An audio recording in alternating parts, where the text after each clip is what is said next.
A duke was having dinner, but seeing a poor mother with her daughter, he did something unbelievable.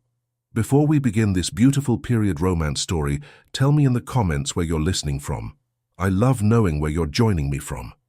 The chandeliers sparkled above the crowd, the crystal drops catching the light like frozen raindrops, but Edward Blackwell, Duke of Ravensfield, barely noticed them. He sat alone at a polished table of dark wood, the finest in the grandest dining room in London, with a silver-domed roast before him, and 3 courses already served, barely touched. A waiter glided past and refilled his wineglass with a practiced hand. "Another portion of beef, Your Grace?" the man asked softly. Edward glanced at the platter. Thick slices, perfectly pink, glistening in their own juices. The smell should have made him hungry. It did not. "No, thank you," he said. "This is more than sufficient." The waiter bowed and retreated. Voices murmured all around, gentle laughter from the ladies, low talk from the men, the soft chime of silver on china. The room was warm, rich, secure, but Edward felt as if he were seated in a glass case, observed but untouched. He cut a small piece of the beef and raised it to his mouth. He chewed without tasting, swallowed without thinking. Another dinner, another evening filled because the world expected a duke to be seen. Ravensfield must be visible. Ravensfield must be respectable. Ravensfield must be everything except honest about his own weariness. He set down his fork, reached for his wine, and let his gaze wander. Beside his table, tall windows rose almost from floor to ceiling, their heavy draperies drawn back to display the night. London lay beyond the glass, dark and grey, the outlines of buildings softened by a thin snow that had fallen steadily since afternoon. Gas lamps flickered in the street, casting halos on the white ground. Carriages rattled past the front of the restaurant, leaving tracks that were quickly covered again. He looked out of habit, not expectation. Then his eyes sharpened. Near the window to his right on the other side of the glass, a small shape moved, then another. He blinked, leaned very slightly forward. A girl stood on the pavement, perhaps 6 or 7 years of age. She wore a thin, faded coat, buttoned to her throat, and a bonnet that had seen better days. Her nose was pink with cold, her cheeks chapped, but her eyes were wide and bright as she stared into the room. Her gloveless hands were pressed against the lower pane of the window. Beside her, a young woman stood close, trying to pull her back from the glass. The woman, her mother surely, was wrapped in a worn shawl, its edges damp with snow. Stray strands of brown hair clung to her temples. She was shivering. Even from his place at the table, Edward could see the tension in her shoulders as she tried to cover the child with her own body. He set his wineglass down with care. The child's gaze was fixed on a table not far from his own, where a large platter of roasted fowl had just been delivered. Steam rose from it. The girl watched the steam as if she could breathe it in. The woman bent and whispered something in the child's ear. The girl glanced up at her, then back at the food. She did not move. Edward's chest tightened with an old unwelcome sensation. Pity, no, not pity. Something sharper. He watched as the woman laid her hand gently on the girl's shoulder and tried again to pull her away. The girl resisted only a moment, then allowed herself to be turned. As they shifted, the woman lifted her face for the briefest instant, and the light from the restaurant fell upon her features. She was young, younger than he had expected. Her face was pale, the hollows beneath her eyes shadowed with tiredness. But there was a quiet dignity in the way she held herself, in the straightness of her back despite the cold. She looked directly through the glass, not into the room, but toward some vague middle distance, as if she had taught herself not to see what she could not have. Then the child looked up and saw him. Her gaze slid past the platters and the crowded tables and fixed on his face. For a moment they regarded one another, a duke in perfect evening dress and a hungry girl in a wet, thin coat, separated by a few steps and a sheet of glass.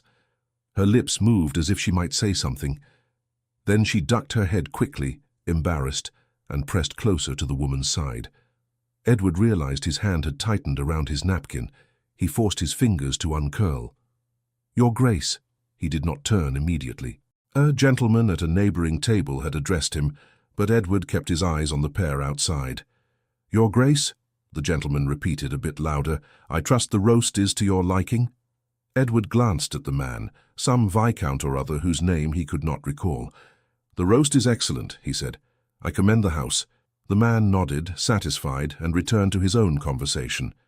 Edward looked back to the window. The snow was falling harder now, dusting the girl's bonnet and the woman's shawl. They had not moved away, though the woman seemed to argue with herself. Her mouth formed silent words. She took a half step toward the street, then stopped, as if the child's weight at her side anchored her in place. A waiter approached Edward again. "Shall I clear your Grace's plate?" He looked down. His plate was almost full. "Yes," he said quietly. "You may." The waiter hesitated. "Would your Grace prefer another course?" "No, I am finished." He paused. "Is there a draught from this window? It seems colder than it was." The waiter glanced at the heavy draperies, at the glass. "I do not believe so, your Grace. The room is quite warm." "Is it?" Edward murmured. His gaze slipped back to the figures outside. The girl had begun to shiver visibly now, small tremors running through her frame. Something in him rebelled. Against what? He could not say. Against the room full of warmth and idle chatter. Against the way the waiters moved so smoothly, invisible and precise. Against his own untouched plate and the girl's empty hands. He pushed back his chair. The nearest waiter started. "Your Grace? Is something amiss?" "No," Edward said. "Everything is quite in order. I shall not be long." He took up his cane out of habit, though he did not need it, and made his way across the room. Heads turned. A duke did not usually rise between courses. "Is His Grace leaving?" someone whispered. "Already? How odd." He ignored the murmur of curiosity. The maître d', a man named Graham, thin and neat, with a smooth voice and watchful eyes, stepped forward as Edward approached. "Your Grace," Graham said, bowing. "Is there anything I may bring you? A different wine, perhaps? A special dish from the kitchens?" "No," Edward replied. His gaze flicked toward the window. "I am going outside." Graham's smile did not falter, but his eyes followed the Duke's glance. He saw the two figures on the pavement. His mouth tightened, almost imperceptibly. "The weather is disagreeable this evening," he said. "If your Grace wishes to wait for your carriage, I shall have it brought round at once." "I do not require my carriage," Edward said. "I shall only be a moment." He did not explain further. Graham stepped aside, his bow a half-second slower than before. Edward crossed the last few steps to the door, feeling the shift in temperature even before it opened fully. The warm breath of the dining room fell away. A sharp wave of cold air entered in its place, biting at his cheeks and throat. He stepped out into the night. The snowflakes struck his face like tiny pins. The sounds of the street were muted under the blanket of white. Distant wheels, a horse's snort, the dull thud of footsteps. The door closed behind him with a soft thump. The woman and the child both turned at once. Their eyes widened. Edward stopped a short distance from them. Up close, the thinness of their clothing was painfully clear. The child's boots were scuffed and damp. The woman's dress, though clean, was patched at one sleeve. The shawl barely covered her shoulders. Her hands were red with cold. "Good evening," he said. The woman straightened. Her chin lifted slightly, as if bracing against an unseen blow. "Good evening, sir," she replied, her voice quiet but steady. The girl stared at him, first with curiosity, then with a flicker of wariness. She did not speak. "I am Edward Blackwell," he said. He had never introduced himself like that in his life. Usually others did it for him. "I am dining inside." The woman's eyes flicked to the large front windows, then back to his face. "I see, sir." He felt foolish all at once. What was he doing, standing in the snow announcing his name? Yet he could not return to his table and pretend he had seen nothing. "May I ask," he went on carefully, "how long you have been standing here?" She glanced down at the child. "Not long, sir." The girl shifted her weight from one foot to the other, sending up a small puff of powdery snow. Her hands were still bare. "You must be cold," Edward said. "We are accustomed to the weather," the woman said. "Are we not, Lily?" The girl came to attention at the sound of her name. "Yes, Mamma," she murmured. Edward looked between them. The mother could not be more than 23. Her features were gentle, her eyes a clear grey. There was nothing coarse in her manner, only fatigue. "Forgive my intrusion," he said, "but I could not help noticing that you were looking in at the dining room." Colour rose faintly in her cheeks. "My daughter is curious, sir." She has never seen such a place. I told her we could look from the outside. We had no intention of disturbing anyone. You have not disturbed me, he said. You have reminded me. She frowned slightly. Reminded you of what, sir? He hesitated. A memory flashed across his mind. A younger girl, pale and thin, standing at another window years before, shut out of a warm room. His sister. He pushed the memory aside gently. Of something I should not have forgotten, he said. Have you eaten this evening? The woman's shoulders stiffened. We have managed, sir. Managed is not the same as eaten, he replied. She looked away. We shall be home soon. Where is your home? Not far, she said quickly. It is of no importance. It is of importance to me, he answered. I have been sitting at a table with enough food for 3 men, and I find I have very little appetite. You are standing here in the snow with a child who cannot take her eyes off the platters. I should like you to come inside and dine with me. She froze. The girl's head turned sharply, her eyes wide again. Inside, she whispered. Edward inclined his head to her. Yes, inside, at my table, as my guests. The woman stared at him as if he had spoken in a foreign language. Sir, she began, I do not think you understand. I assure you I do. He softened his tone. You are a mother with a hungry child. I am a man with more than I require. There is nothing more to it. There is everything more to it, she said quietly. Men in fine coats do not bring women like me into places like that. He held her gaze. Men in fine coats ought to be ashamed, then. Her mouth parted slightly in surprise. You have done nothing wrong, he went on. You are not begging.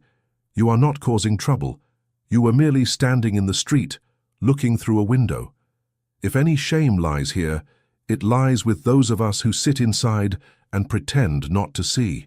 She swallowed. He saw her glance at the door, at the windows, at the warm glow within. Longing flickered across her face, quickly smothered.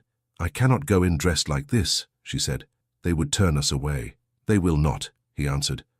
Not if you are with me. Sir, my name would mean nothing to them. But mine does, he replied. Sometimes a name is worth at least that much. The girl tugged at her mother's sleeve. Mama, she whispered, is he truly asking us to come in?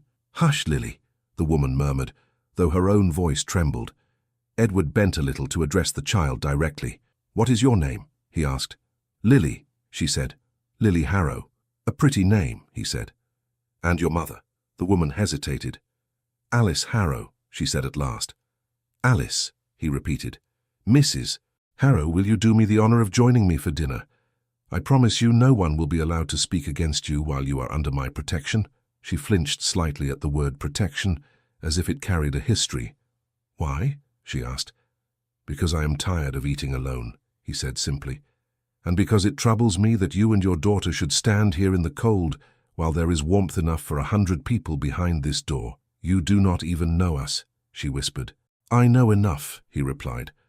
I know that no child should look at food the way your daughter has tonight.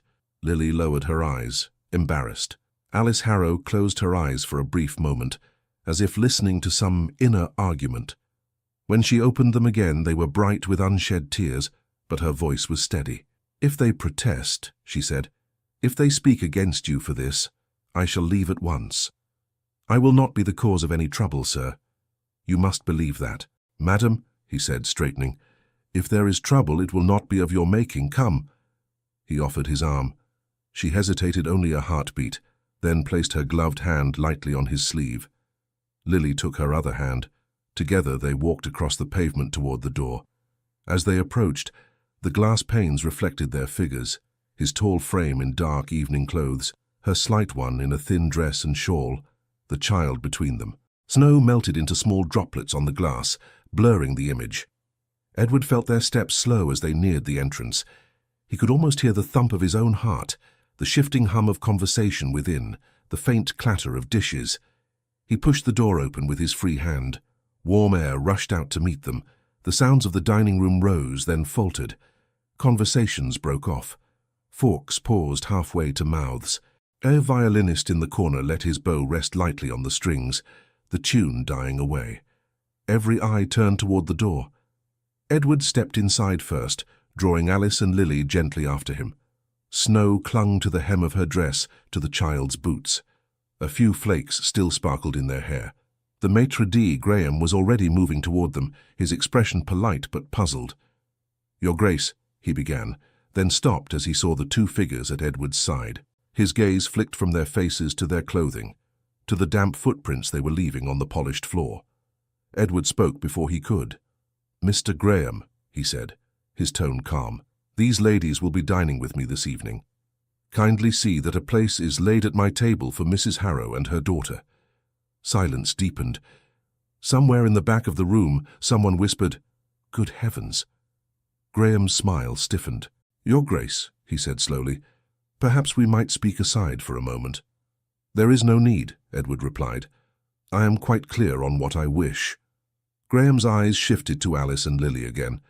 The faintest crease appeared between his brows. When he spoke, his voice was lower, but not so low that those nearest could not hear. "I beg you to consider, Your Grace," he said. "This is an establishment of a certain standing. Our patrons expect a particular atmosphere. We must maintain a standard." "My name pays for that standard," Edward said evenly, "and I have just requested that these two be admitted as my guests." Graham's hands folded more tightly around his order book. "I mean no disrespect, Your Grace, but we do not usually receive persons of this description." Alice's fingers tightened on his sleeve. Lily pressed closer to her mother's side. Edward's jaw clenched. "What description is that, Mr. Graham?" Graham met his gaze with a placid look that did not reach his eyes. "Street people," he said softly. "The kind of folk who linger at windows. We cannot admit that sort of people through our doors, Your Grace." Edward did not raise his voice, but the air around them seemed to grow sharper. "That sort of people," he repeated quietly. "I see." Graham inclined his head a fraction. "You understand my meaning, Your Grace. Your generosity does you credit, of course, but the presence of—" His gaze dropped briefly to Alice's worn shawl, to Lily's damp boots. "Of persons who are not accustomed to such surroundings may distress our regular patrons." Lily's fingers dug into her mother's hand. Alice took a short breath, as if she had been struck.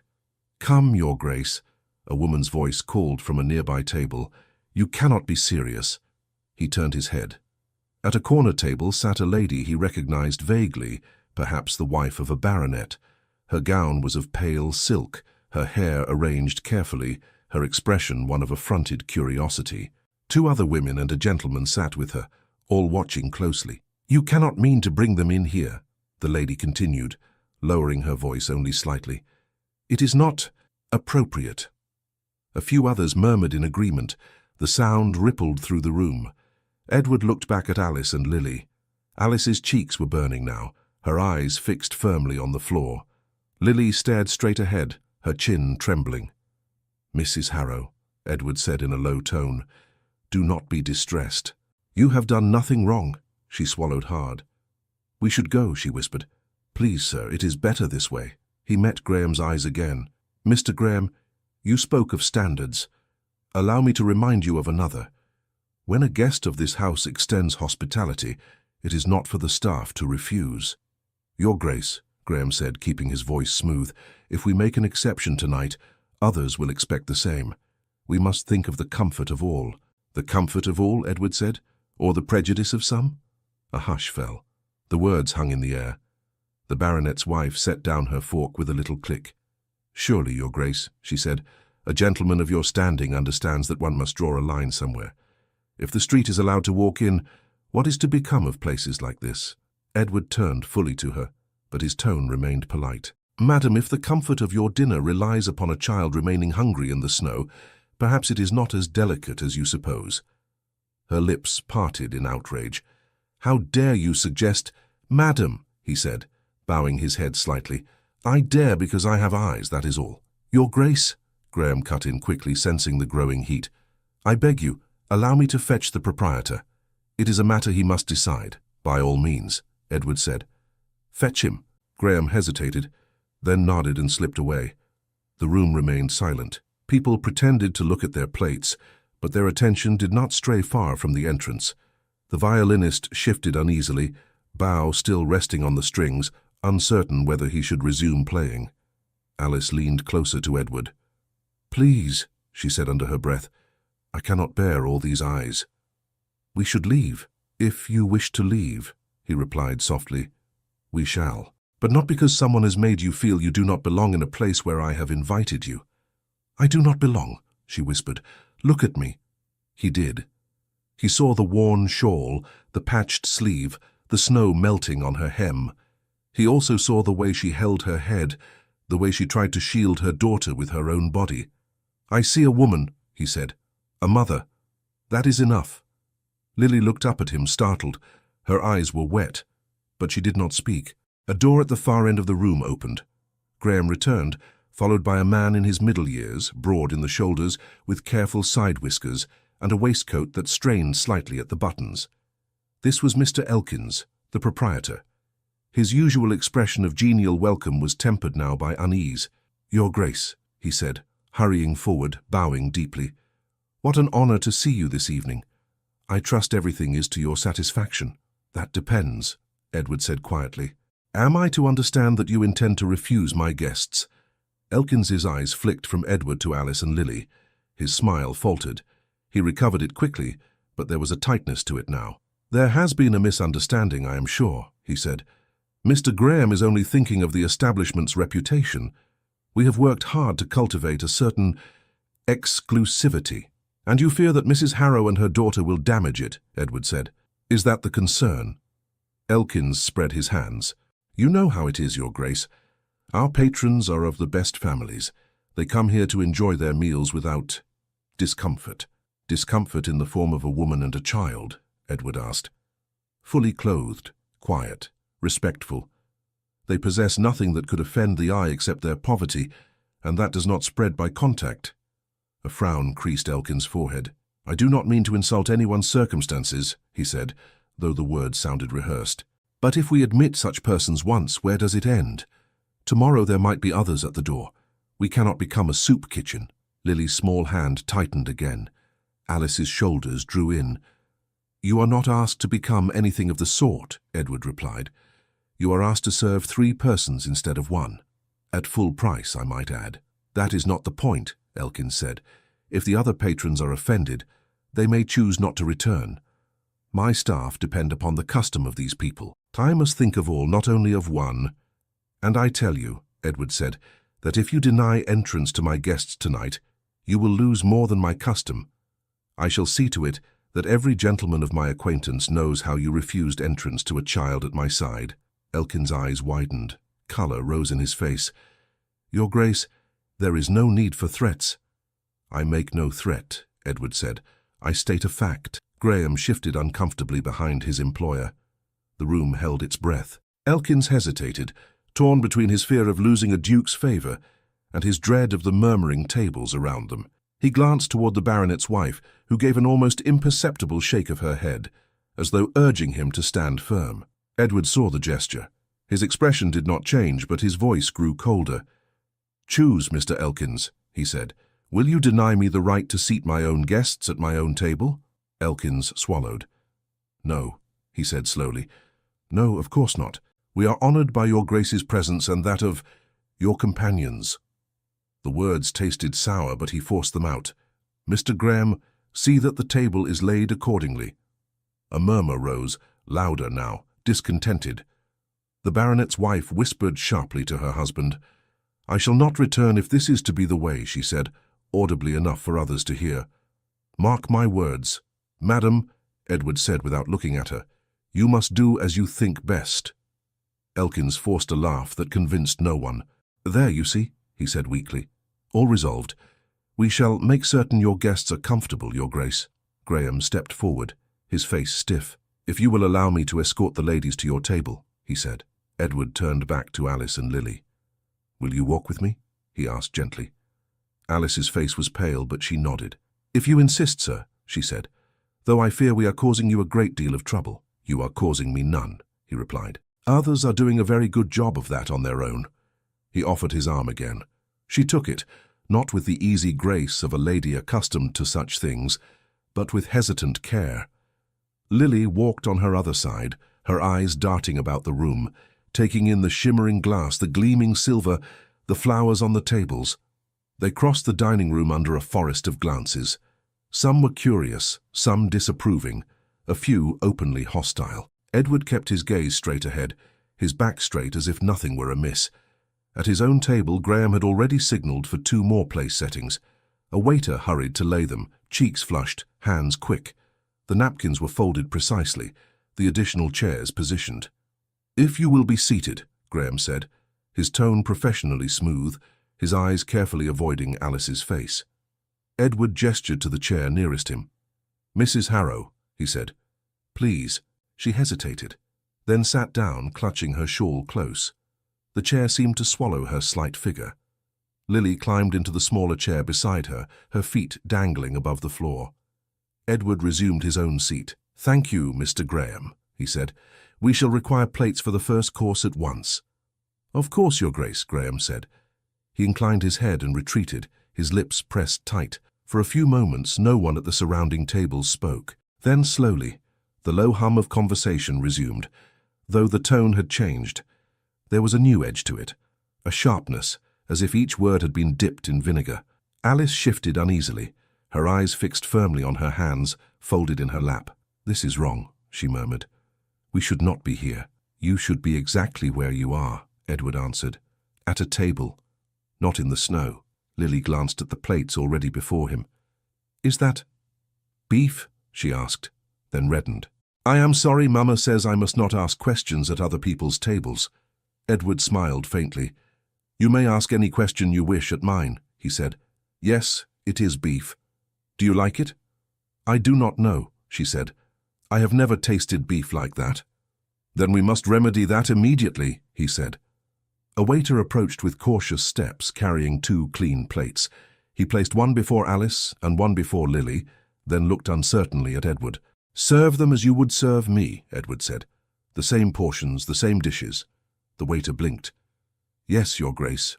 He carefully lifted the carving knife and sliced generous pieces of the roast onto their plates, added potatoes, carrots, thick gravy. The aroma rose rich and warm. Lily stared at the food as if afraid it might disappear. "You may begin," Edward said gently. She looked at her mother. "Mama?" Alice's throat worked. "Say thank you to His Grace," she whispered. "Thank you, Your Grace," Lily said quickly. "You are welcome," he replied. She took up her fork and knife with clumsy care, cut a small piece, and put it in her mouth. Her eyes widened. She chewed slowly, as if she wanted to make the taste last as long as possible. Alice lifted her own fork, but her hand shook slightly. She set it down again. "I cannot eat," she said under her breath. "You can," Edward said softly. "No one here has any more right to their supper than you do to yours." "That is not true," she whispered. "They have money, they have names, they belong." "And you have hunger," he replied. "That is reason enough." A group at a nearby table watched openly as Lily took another bite, then another, faster now, the first edge of hunger beginning to ease. One of the men muttered something under his breath. His companion laughed. Edward turned his head slowly. "Is there something amusing?" he asked. The man coughed. "Nothing, Your Grace," he said. "Only a private remark. No offense meant." "Then I advise you to keep it private," Edward said. And silent, the man flushed and looked away. Alice lowered her voice. "You should not speak so," she murmured. "They will resent you." "I am not interested in their approval," Edward said. "I am interested in yours." She glanced at him, startled, then dropped her gaze again. "I am no one, sir," she said. "You are someone to your daughter," he answered. "That alone makes you worth more than all the petty opinions in this room." A waiter reappeared with a basket of bread. He set it down between them. Lily's eyes lit up at the sight of the warm rolls. "Take one," Edward said. She looked to her mother yet again. "May I, Mamma?" Alice nodded, swallowing. "Slowly," she said. "Do not make yourself ill." Lily chose a small roll, held it in both hands, and broke it open. Steam curled into the air. She smiled. A quick, brilliant smile that softened everything about her face. Edward felt something in his chest ease. They ate in relative silence for a time. The clatter and murmur of the room gradually settled into a new rhythm around them. A few diners rose and left sooner than they might have otherwise, throwing backward glances as they went. Others stayed, curiosity overcoming their discomfort. Between bites, Edward asked gentle questions. "How old are you, Lily?" he asked. "7, sir," she said. "Nearly 8. My birthday is in March." "And what do you like best in the world?" he asked. She thought for a moment. "Books," she said. "When Mama has time, she reads to me." "Does she?" he said. "What does she read?" "Stories," Lily said, "about girls who go to grand houses and find treasure, or lost brothers or hidden gardens." Alice blushed faintly. "I borrow books when I can," she said. "Sometimes from neighbors. Sometimes the vicar has old ones he no longer needs. I do not read them as well as I ought." "You read them well enough for your daughter to love them," Edward said. "That is proof of talent." Alice toyed with a piece of potato. "You are kind, sir," she said. "Kinder than is safe, perhaps." He tilted his head. "What do you mean?"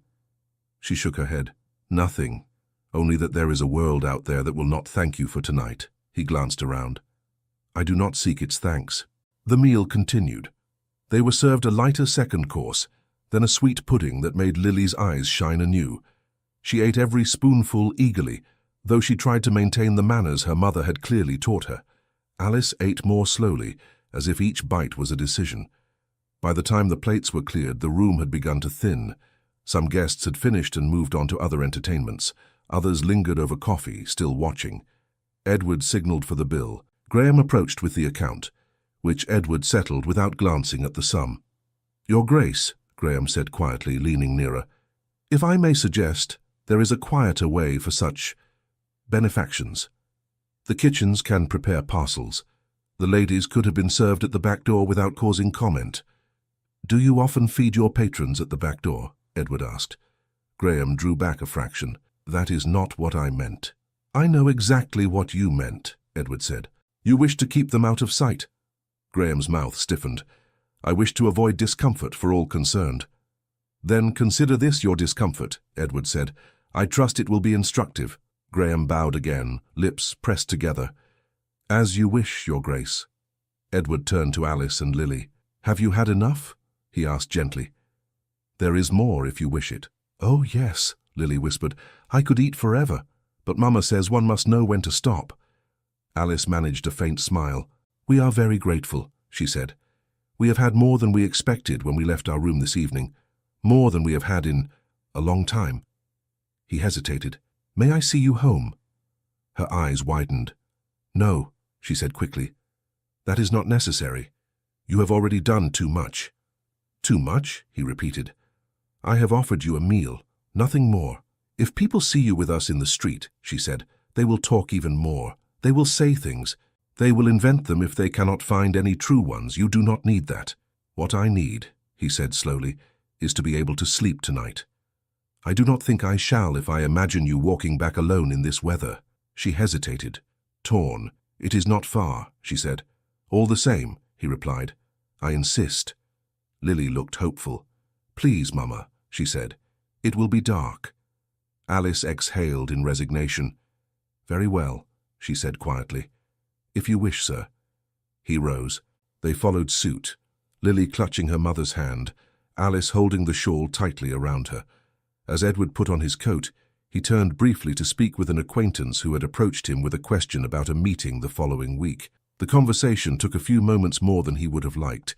He kept his replies short, eyes drifting back to where Alice and Lily stood near the entrance. Graham appeared at their side. "If you would come this way," he murmured to Alice with a bland smile. "There is a small matter to be attended to before you depart." Alice looked confused. "A matter? Nothing of consequence," Graham said. "Just a small detail about the arrangements. This way, if you please." She glanced toward Edward, who still seemed occupied. Not wishing to cause delay, she nodded and allowed Graham to lead her and Lily away from the main door, down a side corridor. "Where are we going?" Lily asked, her voice small. "Just this way, miss," Graham said. "Mind your step." They reached a plain door at the end of the corridor. Cold air seeped through the cracks around it. "This is not the way we came in," Alice said, frowning. "The front is crowded," Graham replied smoothly. "This is quicker. The gentlemen prefer not to have their exits delayed." He pushed the door open. A gust of cold struck them. The alley behind the restaurant lay in shadow, lit only by a distant street lamp. Snow lay deeper here, undisturbed. Alice drew back. "Sir, surely—" "This way, madam," Graham said briskly, already half turned away. "I'm afraid the front is not convenient for your departure." Lily shivered. Alice stepped out reluctantly, the snow biting through her thin shoes. The door swung shut behind them with a firm click. Alice stared at the blank wood for a moment, understanding settling like another layer of cold upon her shoulders. "They did not want us to be seen leaving," she said softly. Lily's teeth chattered. "Mamma, I am cold." Alice turned at once, wrapping her arms around the child, drawing her close. "We shall go home now," she murmured. "Quickly, hold on to me." She took a step forward. Her foot slipped on a patch of ice hidden beneath the snow. She lurched, tried to catch herself, but her balance was already lost. She fell hard to her knees, pulling Lily with her. The child gave a soft cry of alarm. Pain shot through Alice's legs. The cold soaked instantly through the thin fabric of her dress. She clutched Lily tightly, shielding her from the ground as best she could. "Are you hurt, Mama?" Lily whispered, voice trembling. "Hush," Alice said, though her own voice shook. "I am all right. I am all right." Inside the restaurant, Edward finally freed himself from the conversation and turned toward the entrance, expecting to find Alice and Lily where he had left them. The space was empty. He frowned and looked around. "Mr. Graham," he called. Graham appeared almost immediately, his expression composed. "Your Grace." "Where are Mrs. Harrow and her daughter?" Edward asked. "They were just here." "Oh," Graham said lightly. "They have already departed, Your Grace, through the side door. They did not wish to trouble you further." Edward's eyes narrowed. "The side door?" "Yes, Your Grace, it is closer to the street they mentioned, much more convenient." Edward stared at him for one long, silent moment. Then he turned on his heel and strode across the dining room. "Your Grace," Graham called after him. "Is there something you require?" He did not answer. He pushed through the same side corridor Graham had led them down, his steps quick, his coat unbuttoned, the cold seeping in before he even reached the door. He flung it open. The alley stretched before him, shadowed and white, and there, only a few paces away, he saw Alice on her knees in the snow. Her dress darkened where it met the icy ground, her arms wrapped desperately around Lily, as if to shield her from everything the world might throw at them. "Alice," Edward said sharply, stepping into the alley. "Are you hurt?" She looked up, eyes wide, cheeks streaked with melting snow. "No," she gasped. "No, I am quite all right. I slipped, that is all." Lily clung to her, silent now, her face buried against her mother's shoulder. Edward went to them at once. He held out his hand. "Allow me." "No, Alice began, but her voice shook and she broke off. He did not wait for permission. He slid an arm under her elbow and helped her to her feet with careful strength, mindful of the child in her arms. She staggered once, then found her balance. He kept a steadying hand at her back. "You are freezing," he said. "You should not have been sent out this way." She glanced back at the closed door. "They did not wish to trouble you," she said quietly. "I understand." "I do not," he replied. "Not in the least." Lily lifted her head. Snowflakes clung to her lashes. "We are all right, sir," she whispered. Edward's jaw tightened. He shrugged off his own cloak and swung it around Alice and Lily together in one smooth movement. "You will both catch your deaths if you remain in those clothes," he said. "Keep this on." "I cannot take your cloak," Alice protested, trying to hand it back. "You will be cold." "I am not made of glass," he said, "and I am not the one who has been kneeling in the snow." She hesitated, then clutched the cloak more tightly around Lily. It swallowed them both, warm and heavy. He turned to the door, his eyes hard. "Wait here a moment," he said. "Do not move." "Sir, please, let it be," Alice said quickly. "You have done enough. We only wish to go home." "And you shall," he said, "but not until I have spoken to someone." Before she could stop him, he strode back to the door, wrenched it open, and disappeared inside. Lily shivered. "Are we in trouble, Mama?" she whispered. Alice pulled her closer.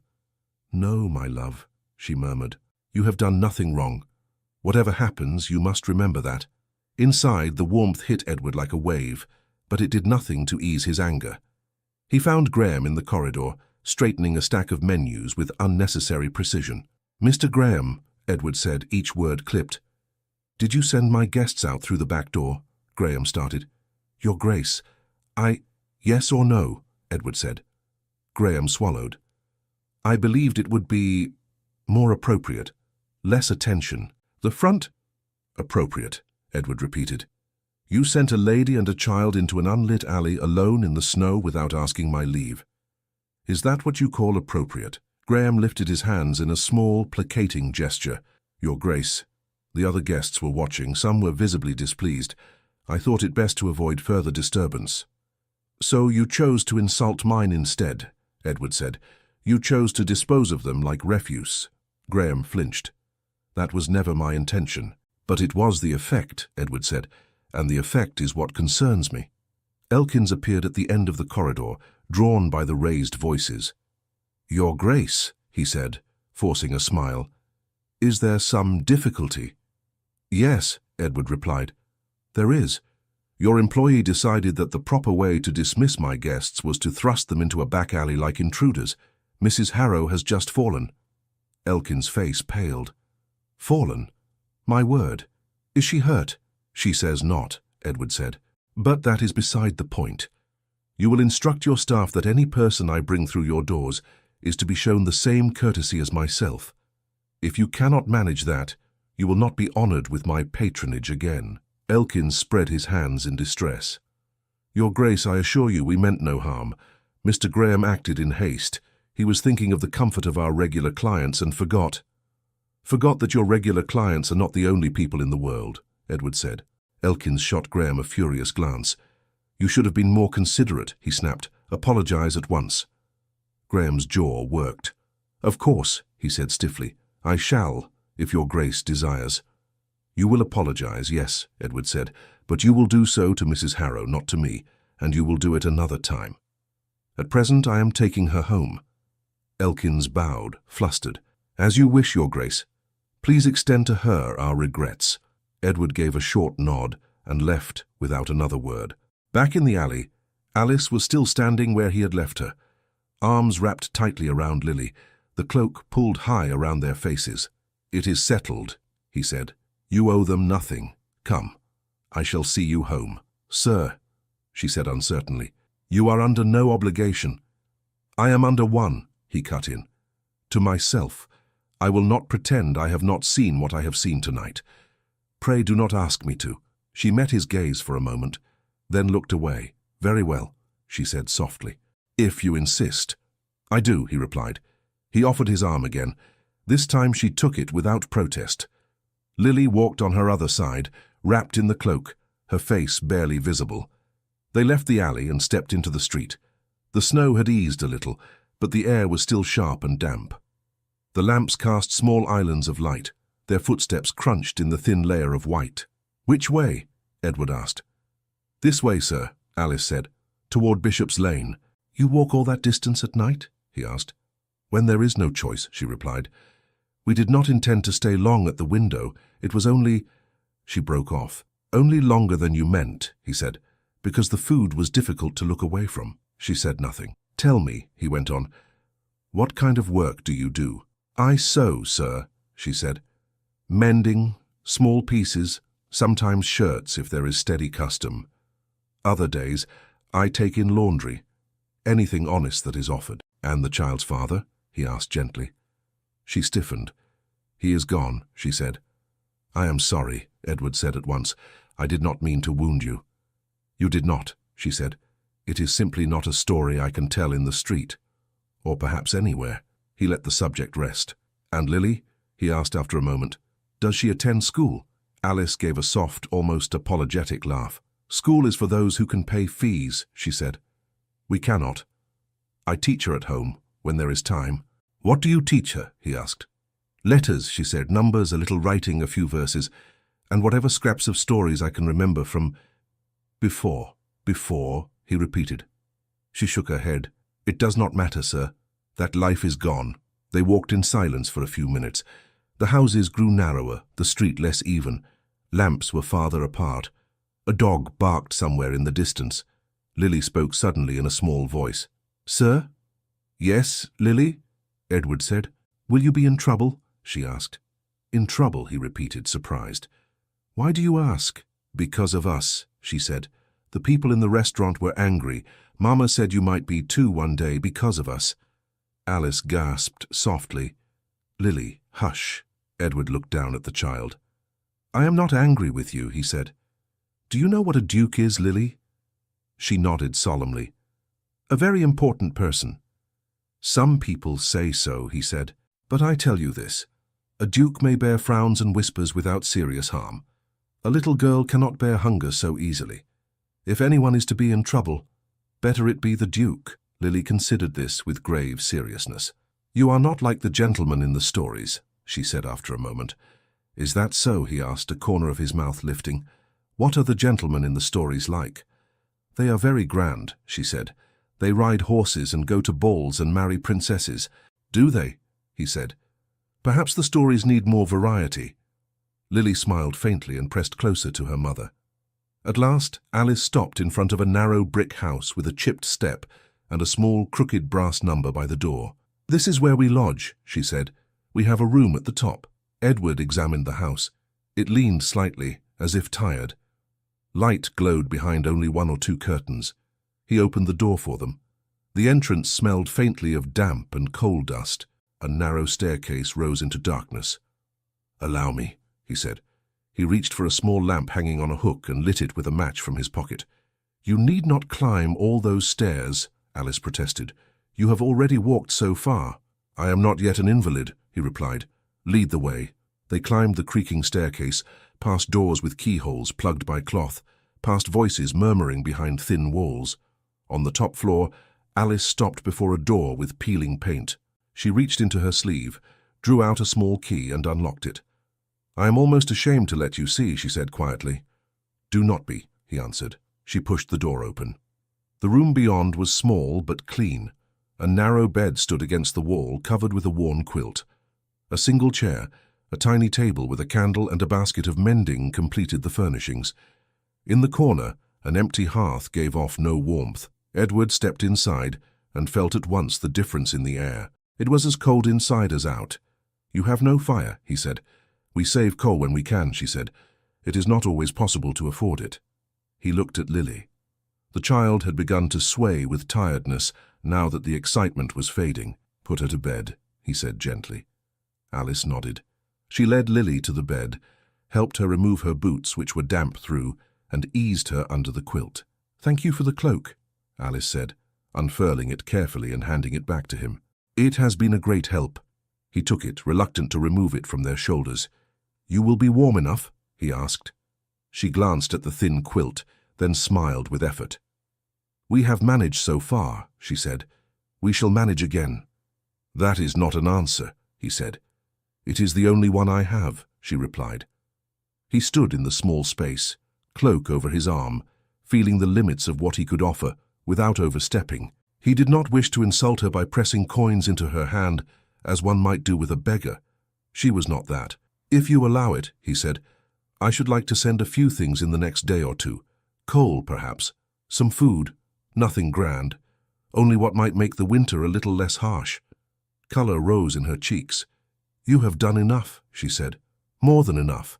We cannot accept—" "I ask you not to refuse me," he interrupted. "Think of it as a debt that I owe you." She blinked. "A debt?" "Yes," he said, "for the reminder you gave me tonight. I had forgotten that all this excess can blind a man. You opened my eyes again. That is worth a few sacks of coal, surely." She looked at him, truly looked this time, as if trying to see what lay behind the fine coat and polished manner. "I do not like charity," she said. "Nor do I," he said. "So let us not name it that. Let us call it a correction. The world is unbalanced. A little weight shifted here or there may do it good." Her mouth twitched slightly. "You speak very strangely for a duke, sir." "I am told as much," he replied. Lily's eyes had drifted shut. Her breathing slowed. "You should go," Alice said softly. "It is late. You must have business in the morning. Men like you always do." "I do," he said. "But tonight, this was my business." He moved toward the door, then turned back. "Mrs. Harrow?" "Yes, sir?" He hesitated. "If you find yourself in need of anything, if Lily falls ill, if work is scarce, send a note to Ravensfield House. Address it to me personally. Do you understand?" She gave a small, incredulous laugh. "I cannot present myself at a great house, sir. They would not even open the door to me. I did not say present yourself, he replied. I said send a note. There is a post office on the corner of your street. You know how to write. You told me so. Her eyes widened slightly. How did you... You mentioned reading stories, he said. It was not difficult to guess. She looked down. I do know how to write, she admitted. Once there was a time when such things mattered. They still do, he said. Remember what I have said. I speak in earnest. She nodded slowly. Very well, she murmured. If there is no other choice, I will write. But I hope that day does not come. He inclined his head. Good night, Mrs. Harrow. Good night, Lily, the child murmured in her sleep. Alice watched as he stepped into the corridor and closed the door quietly behind him. The stair creaked under his weight as he descended. At the bottom, the landlady, a stout woman with a kind but sharp eye, was wiping her hands on her apron. You've brought my lodger home then, she said. She's a good girl, that one. Works herself to the bone. I can see that, Edward said. Too proud, though, the woman went on. Won't ask for help even when she should. She squinted at him. She said you were a gentleman, I suppose you are. I hope so, he replied. Well, if you are, the woman said, you'll remember that that little one upstairs has a cough that keeps her awake at night, and winter's not done yet. I shall remember, he said quietly. He left the house with the landlady's words in his ears and the image of Alice's thin room in his mind. The next morning, in his own library, he spoke with his steward. I want coal delivered to this address, he said, sliding a card across the desk. Quietly, twice a week until further notice, and a parcel of food, too. Bread, meat, milk when possible. Enough for 2 persons. No more than that. They must not be overwhelmed. The steward raised an eyebrow slightly. Very good, Your Grace. Shall we send a note explaining the sender? No, Edward said. No note. Or rather, if one must go, let it be very simple. From a friend. As you wish, Your Grace. And see that the bills are sent to my personal account, Edward added. Do not place them among the household expenses. The steward inclined his head. Of course. Over the next days the deliveries began. At first, Alice assumed there had been a mistake. Mrs. Harrow, the landlady called up the stairs one morning. There's a man here with a sack of coal for you. Alice appeared at the top of the staircase, startled. There must be some confusion, she said. I did not order any. The man says it's paid for, the landlady replied.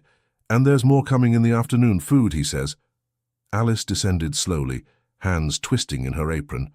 The delivery man tipped his cap. Coal for Mrs. Harrow, he said. Instructions are to leave it here.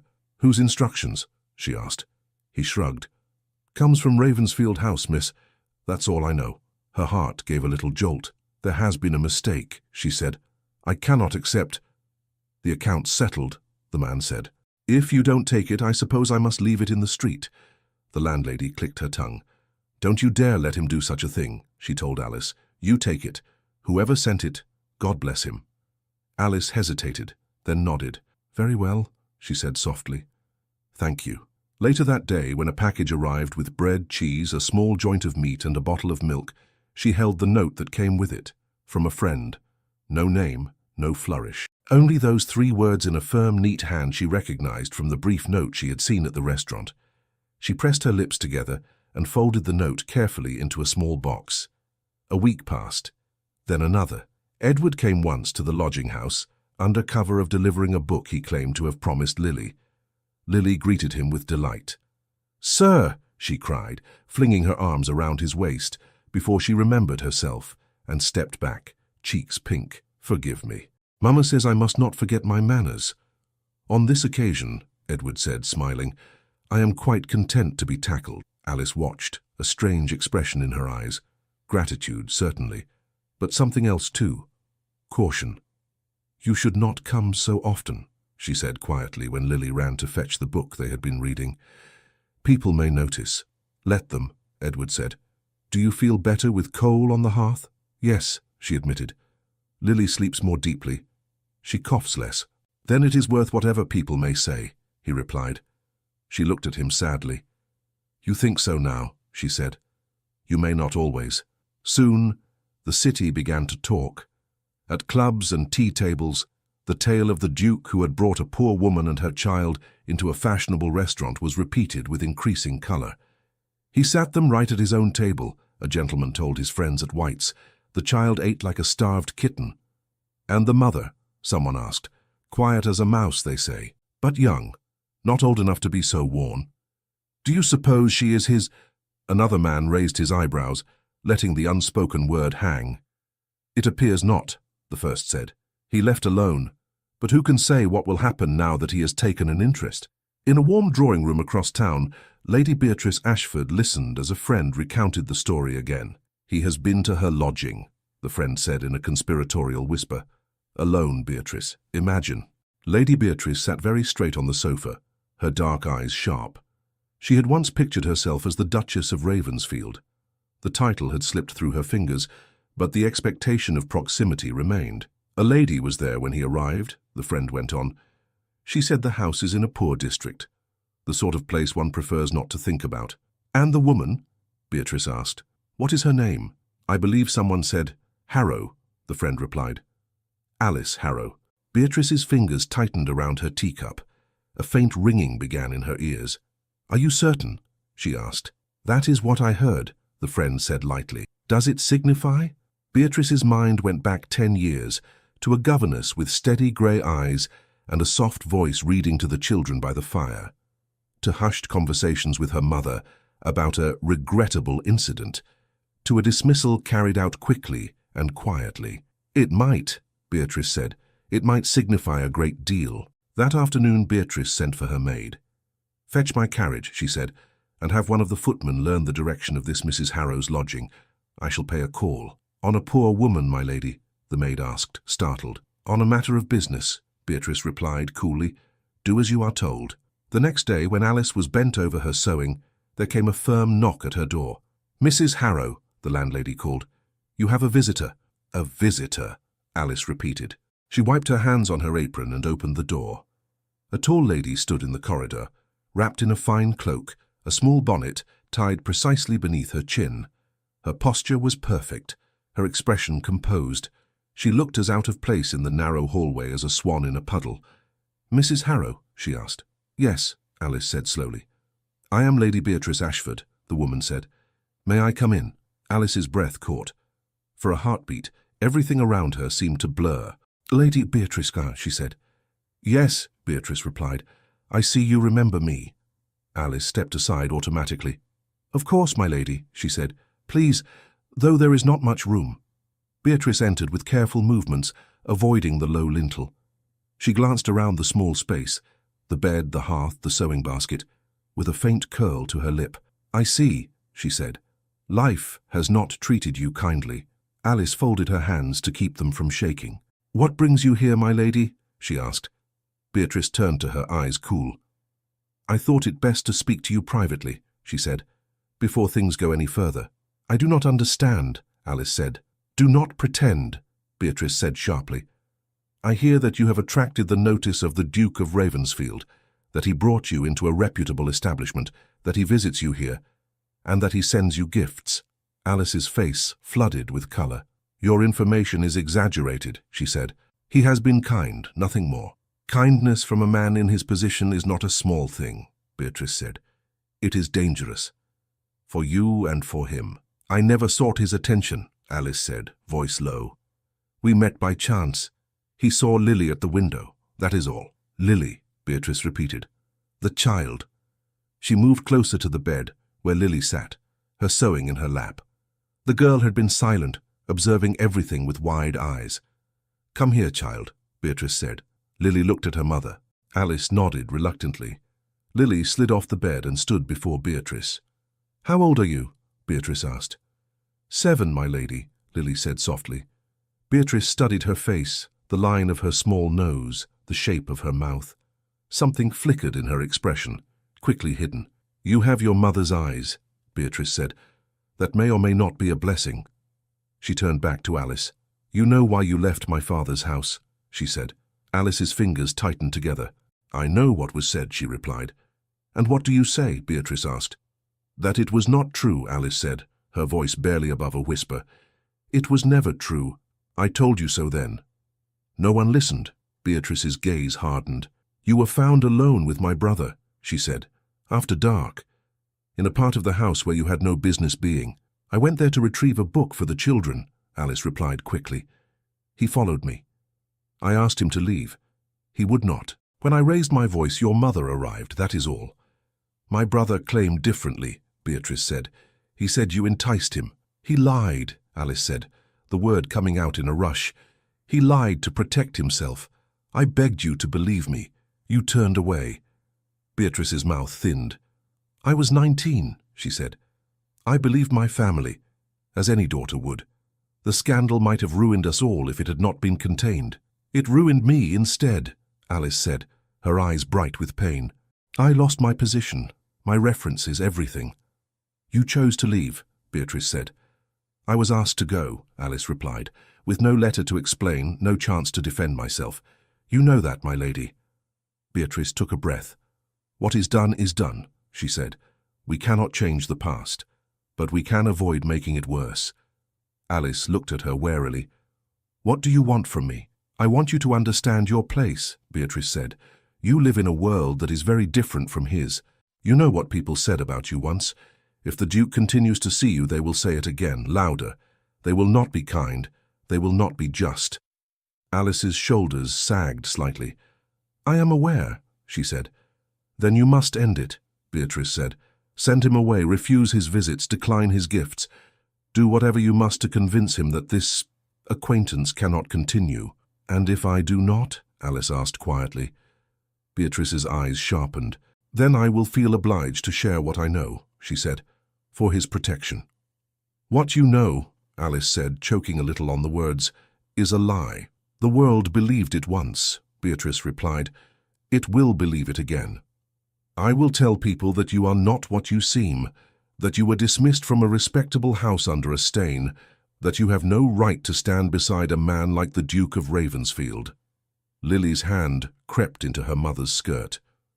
Mama, she whispered. Alice put an arm around her. Do not listen, my love, she said. Beatrice's gaze flicked to the child, then back. You would risk your daughter's future for the sake of... What? She asked.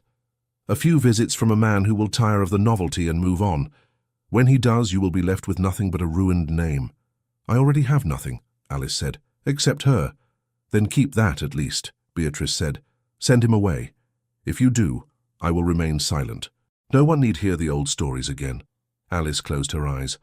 For a long moment, the only sound in the room was Lily's uneven breathing. When Alice spoke, her voice was flat. You ask too much, my lady, she said, but I have nothing with which to bargain. I am not bargaining, Beatrice said. I am warning you, this is your only chance to shield yourself and your child from more pain. With that, she drew on her gloves and turned toward the door. Good day, Mrs. Harrow, she said. Think carefully. Your next action will determine everything. The door shut behind her. Lily looked up at her mother, eyes full of confusion. Mamma, why did the lady speak so harshly? She asked. What did she mean about you and her brother? Alice sank onto the chair, her legs weak. Nothing you need to worry about, she said, though her voice was rough. It is only old unkindness. Will the Duke stop visiting? Lily asked, her lower lip trembling. Is it my fault if he does because we stood at the window? Alice gathered her into her arms, holding her tightly. No, she whispered. No, my love. It is not your fault. None of this is your fault. That evening, when Edward came again, the atmosphere in the little room had changed. He noticed it at once. The fire burned. The food on the table was simple but sufficient, yet the air felt strained. Alice, he said, entering. Lily. Lily gave him a small, hesitant smile. Good evening, sir, she said. Alice rose, smoothing her skirt. Good evening, Your Grace, she said. The title sat stiffly on her tongue. He frowned. We have done without Your Grace for some time now, he said. Why revive it? It is proper, she said, not meeting his eyes. I should not have forgotten myself before. You did not forget yourself, he replied. You were candid. That is all. She busied herself with folding some mending, her movements precise. We cannot accept anything further from you, she said abruptly. No more coal, no more food, no more books. He stared. Why? It is not right, she said. We have spoken of this. People talk. They are already talking. I will not have your name dragged through the mud on our account. My name can withstand some mud, he said. I am not so delicate. You do not understand, she said, her voice tightening. There are things about my past you do not know, things that would be used against you if you continue to come here. Then tell me, he said. Let me know what I am facing. She shook her head. I cannot. It is too late. The story has already been told, and once a story is told, people choose the ending they prefer. He watched her. Someone has spoken to you, he said. Who was it? No one, she said too quickly. Only my own thoughts. Do not lie to me, he said gently. You are not practiced at it. Her eyes flashed briefly, then dulled. It makes no difference, she said. You must stop coming here, please, for Lily's sake, for your own. And what of your sake? He asked. She pressed her lips together. I shall manage, she said. I always have. Lily clutched the new book he had brought, holding it to her chest like a shield. Will you never come again? She whispered. He looked down at her, something twisting inside him. I do not know, he said honestly. That depends on your mother. Alice flinched. He turned back to her. If I agree to stay away, he said quietly, will that ease your mind? She nodded once, her throat working. Yes, she whispered. And will it make you happy? He asked. Her eyes filled suddenly. She looked away. My happiness is not important, she said. It is to me, he replied. She said nothing. At last he inclined his head. Very well, he said. If it is your wish, I shall respect it. But know this, Mrs. Harrow. I do not give up easily, and I do not believe everything I am told about people I care for. Her breath hitched at the word care. He left a moment later, the room feeling smaller now that he was gone. That night, in his study at Ravensfield House, Edward sat at his desk. A stack of old letters and accounts spread before him. A single lamp burned low, throwing his face into thoughtful shadow. He had sent a discreet inquiry earlier that day to a man who knew the old scandals of London's houses, as well as he knew their kitchen inventories. The reply lay open on the desk. Governess dismissed some 10 years ago, he read aloud softly. Name, Alice Harrow. House, Lord Ashford's. Reason given, impropriety with the younger son. He leaned back, jaw clenched. Alice Harrow, he repeated. Impropriety with Ashford's son. He turned over another paper. A name was underlined in a neat hand. Reverend Henry Collins, he murmured, parish minister at Ashford's country seat at the time. Witness to the dismissal, familiar with the circumstances. He stared at the name. If there is any truth to be found in this, he said quietly to the empty room, he must know it. His fingers tightened around the paper as he realized that the quiet country clergyman whose name he had just read might hold the key to Alice Harrow's past. The village lay several hours from London, but Edward made the journey in one. His carriage rolled through bare fields and low hedges, the winter sky hanging close overhead. At last, the horses slowed before a small stone church and an adjoining parsonage with smoke curling faintly from its chimney. A boy ran to take the horses' heads. Edward stepped down, lifted his collar against the cold, and walked up the flagged path to the parsonage door. He knocked firmly. After a moment, the door opened. A man in his late 50s stood there, spectacles perched low on his nose, a shawl thrown over his shoulders. His hair was mostly white, his eyes clear and thoughtful. Good afternoon, he said. May I help you, sir? Reverend Henry Collins? Edward asked. Yes, the man replied. And you are Edward Blackwell, he said. Duke of Ravensfield. The Reverend blinked, then stepped back at once. Your Grace. Forgive me, I did not expect. Please come in. The wind is sharp. Edward entered the small parlour, warmed by a coal fire. A worn armchair stood by the hearth, books stacked on a side table. It smelled faintly of ink and tea. Will you sit? Collins asked. May I offer you something hot? Tea, perhaps? Thank you, but no, Edward said, though he took the offered chair. I will not take much of your time. I have come on a matter that may be painful to recall. Collins sank into the opposite chair, studying him with quiet curiosity. Painful matters are not uncommon in my line of work, Your Grace, he said. How may I assist you? I believe you served as parish minister near Ashford Hall some 10 years ago, Edward said. For Lord Ashford. Collins's brows drew together. I did, yes. I left that post 8 years past. Why? There was an incident, Edward said. A scandal involving a governess in Lord Ashford's household. Her name was Alice Harrow. The Reverend's hands stilled. I remember, he said slowly. I remember very well. I would hear the truth of what happened, Edward said, from someone who was there, someone who, I am told, may have seen more than others wished to know. May I ask, Collins murmured, why this matter concerns you now, after so long? Because Alice Harrow is not a name in a report to me, Edward said quietly. She is a living woman in London. She has a child, and she has been warned that if our acquaintance continues, that old story will be revived to destroy her and to wound me. Collins sighed, a long, weary sound. Then it has come to that, he said. I feared it might, one day. What do you know? Edward asked. I know that the wrong person paid the price, Collins said, as so often happens. He leaned forward, resting his elbows on his knees. I was called to Ashford Hall late one evening, he began. Lady Ashford sent for me. She was agitated. She said there had been a situation with the governess and the younger son, Mr. Frederick. She wanted advice on how best to manage it without causing gossip. Go on, Edward said. When I arrived, Collins continued, I found Miss Harrow in tears in the small schoolroom, and Lady Ashford and Miss Beatrice in the adjoining sitting room. Mr. Frederick was nowhere to be seen. I spoke first with Lady Ashford.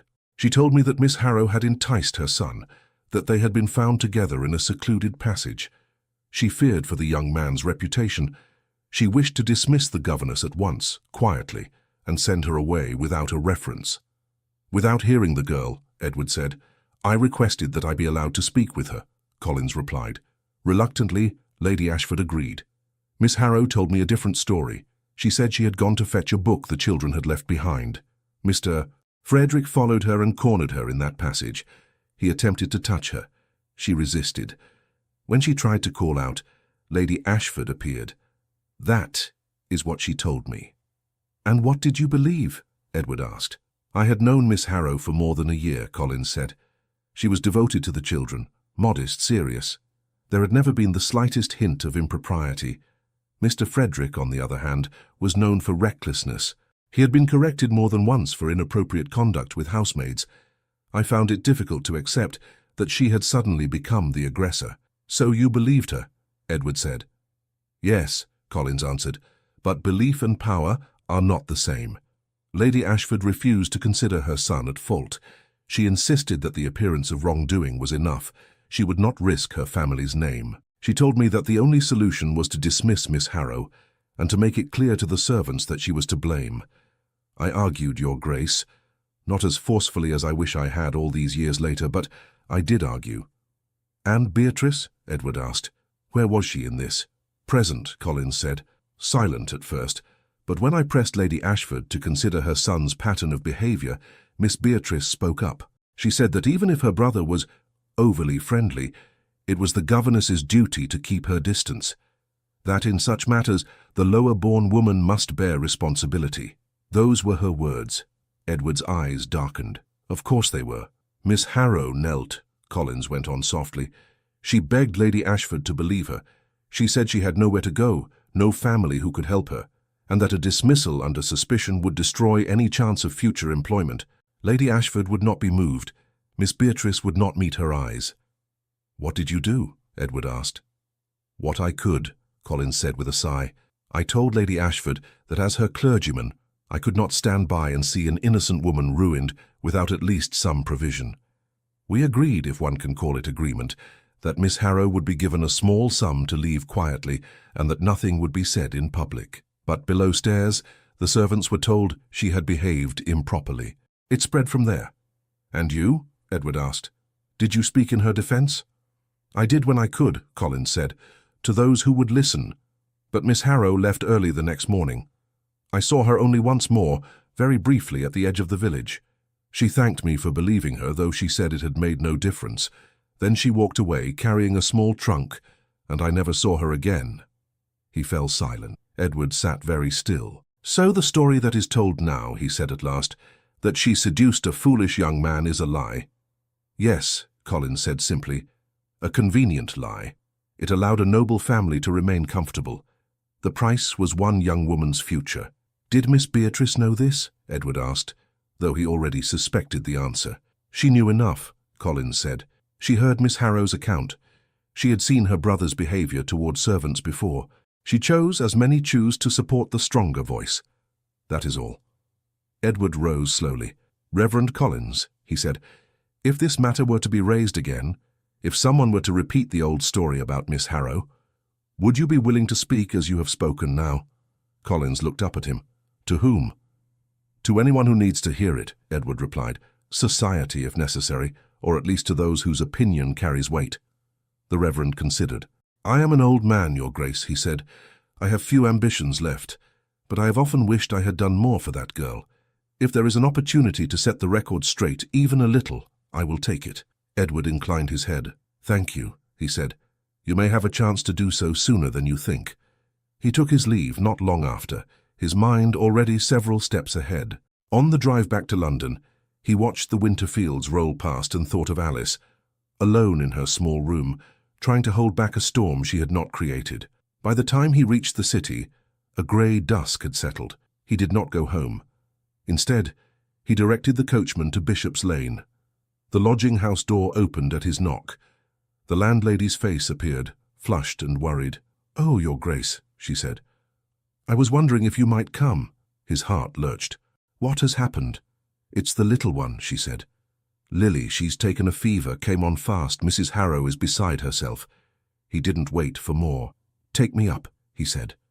On the top floor, he found Alice sitting on the edge of the bed, Lily's small form curled under the quilt. The child's cheeks were bright with fever, her eyes half closed, her breathing quick and shallow. Alice, he said, moving toward them. What is her condition? Has a doctor seen her? Alice looked up, eyes red, hair loose around her face. The doctor came this morning, she said. He said it is a chest fever. He left some medicine, but she... Her voice faltered. She is so hot. I cannot cool her. Lily stirred at the sound of his voice. Sir? She whispered faintly. He sat on the other side of the bed and took her hand gently. It was burning. I am here, Lily, he said. You must be brave. It hurts, she breathed. To breathe. I know, he said softly. But you are strong. You will fight it. He looked at Alice. This room is too cold, he said. Too small. She needs more air, better care, someone watching her at all hours. We do what we can, Alice said, her voice raw. I do not leave her. I know, he said. But there is another option. She stiffened. What option? My house, he said. Ravensfield House.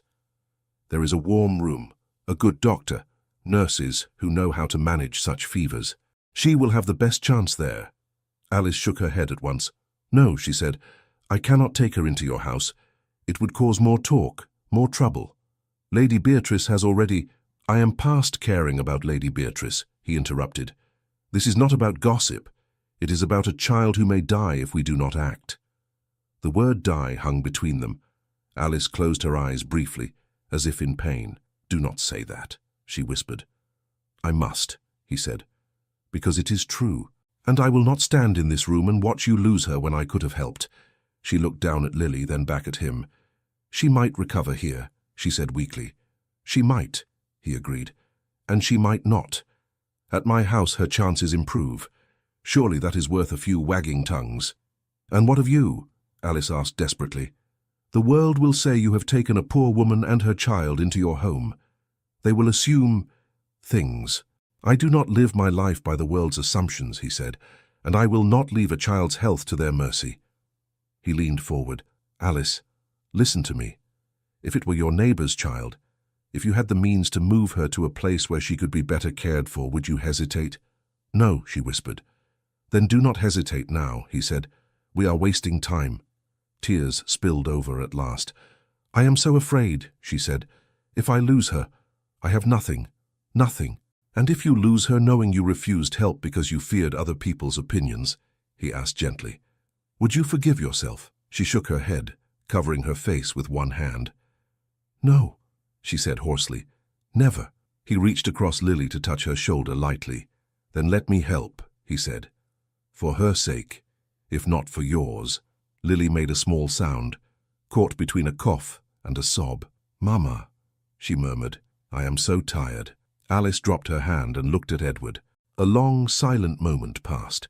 "Very well," she said at last, voice almost inaudible. "If you are certain, if the doctor agrees, we will go." "I am certain," he said. "I will send for my physician at once. The carriage is below. Can you wrap her warmly?" Alice nodded, already moving, wiping her eyes quickly. She dressed Lily in her warmest clothes, layer upon layer, and wrapped her in blankets. Edward took the child carefully into his arms.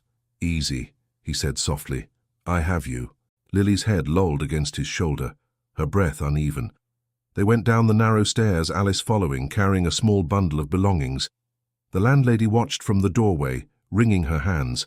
"You see, she's well cared for," the woman said. "She's a good little soul." "I will," Edward promised. At Ravensfield House, the doors swung open before them.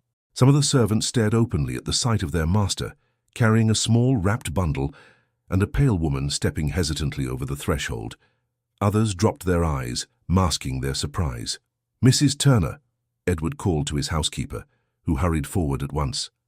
"Prepare the blue guest room on the second floor, extra blankets, hot water. This child is ill and will be staying here with her mother until she recovers." "Yes, Your Grace," Mrs. Turner said, though her eyes were wide. "And send for Dr. Havers immediately," he added. "Tell him it is urgent." Within minutes, the house was moving. Footmen carried hot bricks to warm the bed. Maids fetched basins and cloths. A fire roared in the grate of the chosen room. Edward laid Lily gently on the bed. Alice hovered nearby, plainly overwhelmed. "This room is larger than our whole house," she whispered. "It is only a room," he replied. "What matters is that she is here." The doctor arrived soon after, a brisk man with grey hair and sharp eyes. He examined Lily thoroughly, listened to her chest, felt her pulse, and questioned Alice about the onset of the fever. "Well?" Edward asked when the doctor straightened. "A severe chest infection," Dr. Havers said. "She is young and slight, which makes it more dangerous. But the warmth here, fresh linen, regular doses of the medicine. I have seen children recover from worse." "And if she had remained in that cold attic?" Edward asked quietly. The doctor hesitated. "Her chances would have been poorer," he admitted. "Much poorer." Alice's hand flew to her mouth. "We will watch her," the doctor said firmly. "You must keep her warm, encourage sips of water when she wakes, and let her rest. I will return in the morning." When he had gone, the house settled into a new rhythm. Alice refused to leave Lily's side, but Mrs. Turner coaxed her to eat a little soup and drink tea. Edward checked on them several times, always finding Alice at the bedside, wiping Lily's brow, whispering soothing words. On the second evening, as he stepped into the room, Lily opened her eyes properly for the first time. "Sir," she murmured. He moved closer. "How do you feel?" "Less on fire," she said weakly. "Is this your house?" "Yes," he said. "Do you approve?" She looked around at the high ceiling, the thick curtains, the polished furniture. "It is very grand," she said. "Do you live here alone?" "Far too alone," he said. "At present." "You should have more stories," she said. "Houses like this need stories inside them." He smiled. "Perhaps that will change." When he looked up, he saw Alice watching him, something soft and bewildered in her eyes. As the days passed, Lily's fever subsided. Colour returned slowly to her cheeks. She began to sit up in bed, then to stand a little, leaning on the bedpost. The house adjusted to the presence of two new residents. A maid brought trays to the blue room. Mrs. Turner caught Lily giggling with one of the younger footmen, who showed her how to fold napkins into shapes. Whispers circulated below stairs, of course, but they were tempered by the sight of the Duke himself carrying the child once, when she begged to see the garden from a window on the lower floor. "It is like a story," one maid said to another. "Imagine a duke caring for a seamstress's child." "Best be careful how loudly you say such things," the other replied. "Some might not like it." Those some soon made themselves known. In the drawing rooms of London, the tale took on fresh colour. Lady Beatrice heard that Alice and Lily were not merely receiving charity from Ravensfield, but living under his roof. "This is intolerable," she said to a friend. "He shows no sense of propriety." "You must speak to him again," the friend urged, "before his reputation is damaged beyond repair." I intend to do more than speak, Beatrice said. She did not go to Ravensfield House alone. She went armed, with gossip, insinuation, and the certainty that she was protecting her class. When Edward was informed that Lady Beatrice Ashford had called and requested an audience, he considered sending a polite excuse. Then he remembered Reverend Collins's words and changed his mind. "Show her into the small sitting room," he said. "I will see her." He found Beatrice standing near the window, gloved hands resting lightly on the back of a chair. She turned as he entered, her expression perfectly arranged. "Beatrice," he said, "you honor my house." "I wish it were under different circumstances," she replied. "Edward, we must speak plainly." "By all means," he said, taking a seat. "Plain speech is refreshing." She remained standing, as if the chair might contaminate her. "I hear," she said, "that you have taken into your home a certain woman and her child, a woman of compromised reputation." He met her gaze steadily. "You refer to Mrs. Harrow and her daughter?" "Yes," she said. "People are talking. They remember what happened at my father's house. They are asking why you align yourself with someone of her history." "Are they?" he said. "And what do you tell them?" "I say nothing for now," she answered. "But I fear I will not be able to remain silent if this continues. I cannot stand by and see you ruined by an attachment to someone unworthy of you." "Unworthy," he repeated softly. "That is a strong word." "It is the right word," she said. "She was dismissed for impropriety. You know this." "I know that she was accused of impropriety," he said. "By your family. I also know something more." She frowned. "What do you mean?" "I mean," he said calmly, "that I have spoken with Reverend Henry Collins." Color drained from her face. "You went to him?" "I did," he said. "He remembers those events quite clearly. He remembers Miss Harrow's account. He remembers your brother's history, and he remembers your silence." Beatrice's composure wavered, then snapped back into place. "He is mistaken," she said stiffly. "It was years ago. Memories blur. He would naturally wish to side with the unfortunate." "You think so?" Edward asked. "Let us test that." He reached for a bell and rang it once. A moment later the door opened. Reverend Collins stepped into the room, hat in hand. Beatrice's eyes widened. You brought him here?" "Yes," Edward said. "I thought it best that we all speak together rather than in fragments." Collins bowed slightly. "Lady Beatrice," he said, "it has been some time." She recovered herself with effort. "Reverend," she said, "I did not expect to meet you here." "I did not expect to be," he replied, "but His Grace requested my presence, and I owe Miss Harrow at the very least my honesty." "Honesty?" she repeated, her voice sharpening. "Lady Beatrice," Edward said, "Reverend Collins, please tell her what you told me." Collins sighed. "My lady," he said gently, "I remember that evening at Ashford Hall.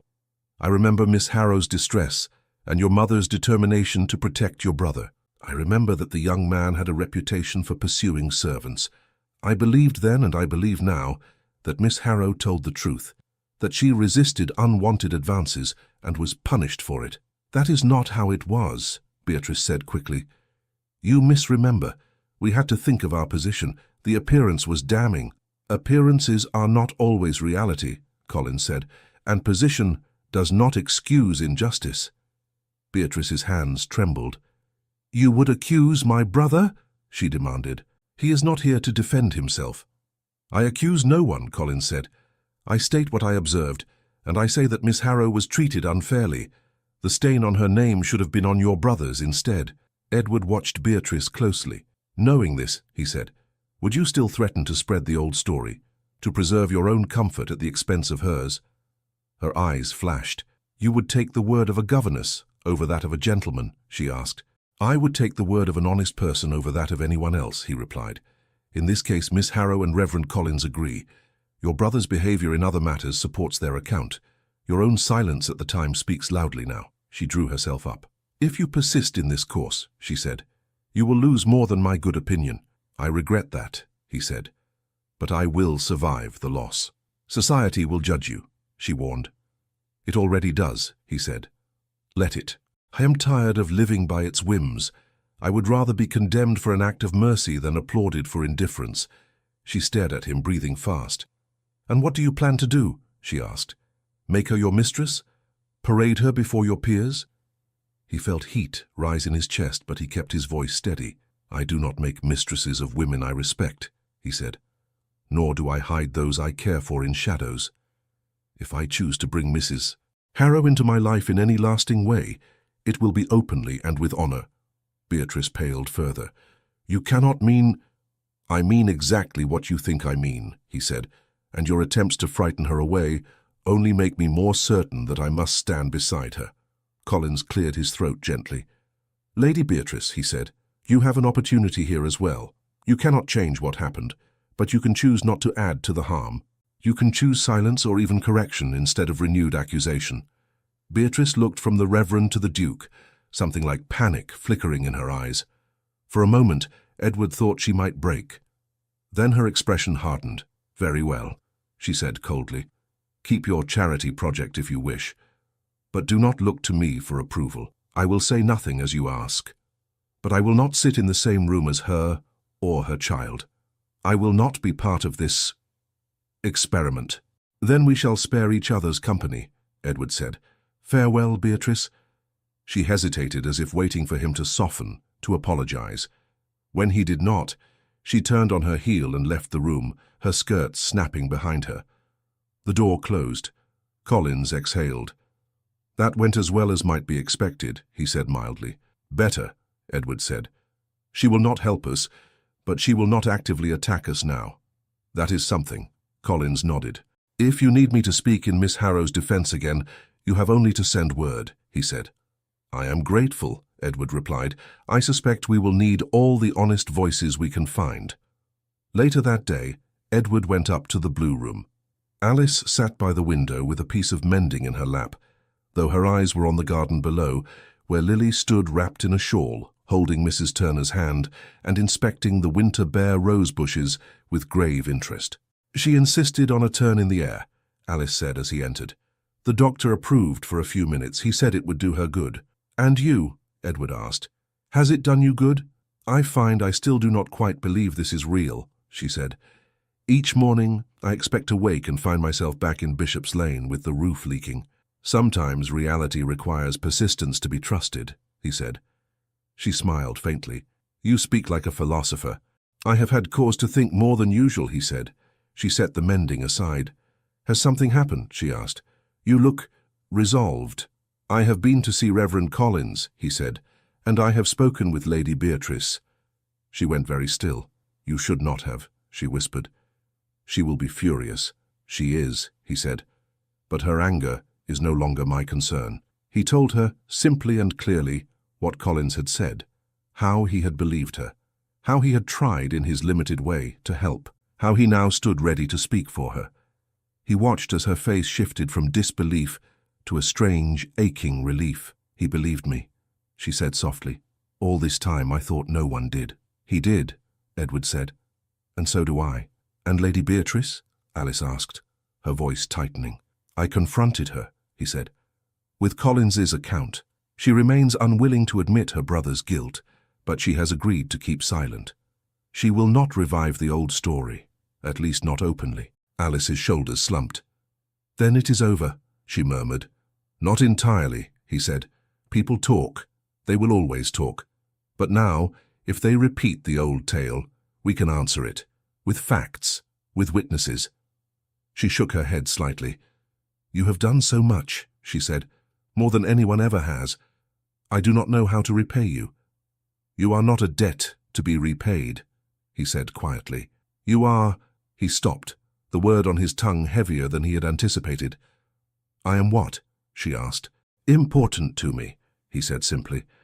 Silence fell between them, soft but charged. He moved to the window, looking down at Lily in the garden. She is stronger each day, he said. I believe she will make a full recovery. Yes, Alice said, her voice warming. Thanks to you. Thanks to your stubbornness, he countered. You did not leave her side. Where else could I be? She asked. He turned back. Alice, there is something I must say. Something I have thought about since that first night at the window. She looked wary. You need not say anything more, she said quickly. You have already done enough. More than enough. We should not ask for— I am not speaking of charity, he interrupted. Not of coal or food or doctors. I am speaking of you, and of me." Her cheeks colored. "You must not," she whispered.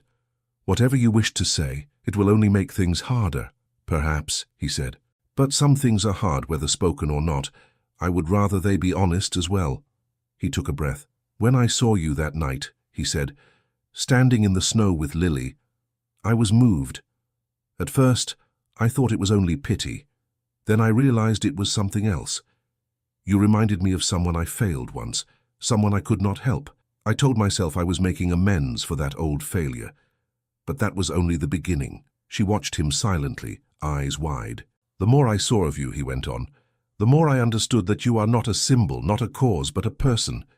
Brave, proud despite everything, gentle with your child, even when you are exhausted yourself, willing to sacrifice your own comfort for the sake of my reputation." "That was not my right," she said faintly. "It was your instinct," he said, "to protect, even those who do not need your protection. That is who you are." He moved closer, leaving a careful distance between them, not trusting himself to stand closer. "I find," he said slowly, "that I cannot imagine returning to the life I led before I knew you. The idea of those dinners, those empty conversations, without the knowledge that you and Lily are somewhere in the world I can reach, it is intolerable." She swallowed hard. "Edward," he lifted a hand, not quite touching her. "Let me finish," he said. "I know what the world will say. I know what you fear. Lady Beatrice has already voiced the worst of it, but I also know this. I will not be content to remain a distant benefactor. I do not want to visit you as one might visit a charity case. I want to share my days with you, my house, my burdens, whatever comes." Her breath came a little faster. "I am asking," he said, his voice soft but clear, "if you will be my wife." The room seemed to grow very still, as if the house itself were listening. Alice stared at him. "Your wife," she echoed. "Yes," he said, "not hidden, not kept in some small house in the country out of sight. Beside me, as Duchess of Ravensfield, if you can bear it." Tears filled her eyes, bright and sudden. "Do not say such things unless you are certain," she whispered. "This is not a kindness. It is a promise that would change everything." "I am certain," he said. "I have never been more so." She shook her head, a small, disbelieving movement. "You could have any lady," she said. "Any well-born woman with a spotless reputation and a fortune. Why choose me, a seamstress with a marred name and a child?" "Because I do not love them," he said simply. "I love you." Her hand flew to her mouth. A small sound escaped her, half sob, half laugh. "You cannot." "I can," he said, "and I do. I love your courage, your stubbornness, your laughter, rare as it is. I love the way you watch Lily, as if she is the whole world. I love that you refused my help when you thought it would harm me, even though you needed it desperately. These are the things that matter to me, not the cut of your gown or the length of your family tree." She turned away, shoulders shaking. "You do not know what you ask," she whispered. "To make me your duchess is to invite the world to judge you, to judge Lily." "They will judge me whatever I do," he said. "At least this way, I stand for something I can respect." "And Lily?" she asked. "She will grow up under their scrutiny. She will hear whispers about her mother's past. Then we will drown the whispers in truth," he said. "She will know that her mother was wronged, not wrong, that her mother stood tall in the face of injustice, that her mother was loved and chosen, not tolerated." Tears slipped down her cheeks. "It sounds like a story," she said. "One of the stories I used to read to her. Poor girls do not marry dukes in real life." "Sometimes they do," he said. "If both are stubborn enough." She laughed through her tears, a soft, incredulous sound. He reached out then, very slowly, giving her time to draw back. When she did not, he took her hand in both of his. "I do not ask for an answer this moment," he said. "You have been through too much. Lily is only just recovering. Think on it. Pray on it, if you are inclined. But know that my mind will not change. Whether you give me hope or refuse me, I will continue to see you as I do now, with respect, with affection, with gratitude for what you have brought into my life." Her fingers curled around his almost of their own accord. "I have nothing to bring you," she whispered. "No dowry, No connections. Only myself and Lily. Those are the only dowries I desire, he said. She closed her eyes. When she opened them again, they were clear despite the tears. I have thought of little else since the day you walked out into the snow, she said. I tried to send you away. I told myself it was for your good, for hers. But when you stepped through that door, the world became colder than any winter I have known. He felt his throat tighten. If I say yes, she went on softly, I do not know what storms will come. I only know that I would rather face them at your side than stand alone in my small room, wondering what might have been. He dared to breathe. Then your answer is, yes, she said, the word trembling but strong. Yes, Edward. I will marry you if you are still certain when the sun rises tomorrow. I will be, he said, and the day after, and all the days after that. He lifted her hand and pressed his lips lightly to her knuckles, nothing more. The gesture was simple, almost old-fashioned, but it carried more weight than any embrace. A sound from the window made them both turn. Lily and Mrs. Turner were returning from the garden. Lily's face was flushed with cold, but bright with health. She looked up and saw them through the glass, her small hand waving enthusiastically. Look, Mama, she called when she entered a moment later. I saw the whole garden. The roses are sleeping, but Mrs. Turner says they will wake in the spring. Alice smiled, tears still shining. Yes, she said. They will wake. Edward met Lily's eyes. How would you feel, he asked casually, if you and your Mama stayed here a little longer? If this house became your house too? Lily's mouth fell open. Forever? She breathed. If you like, he said. She looked between them, sensing more than she understood. Then her face broke into a grin that chased away the last shadows of her illness. I would like that very much, she said.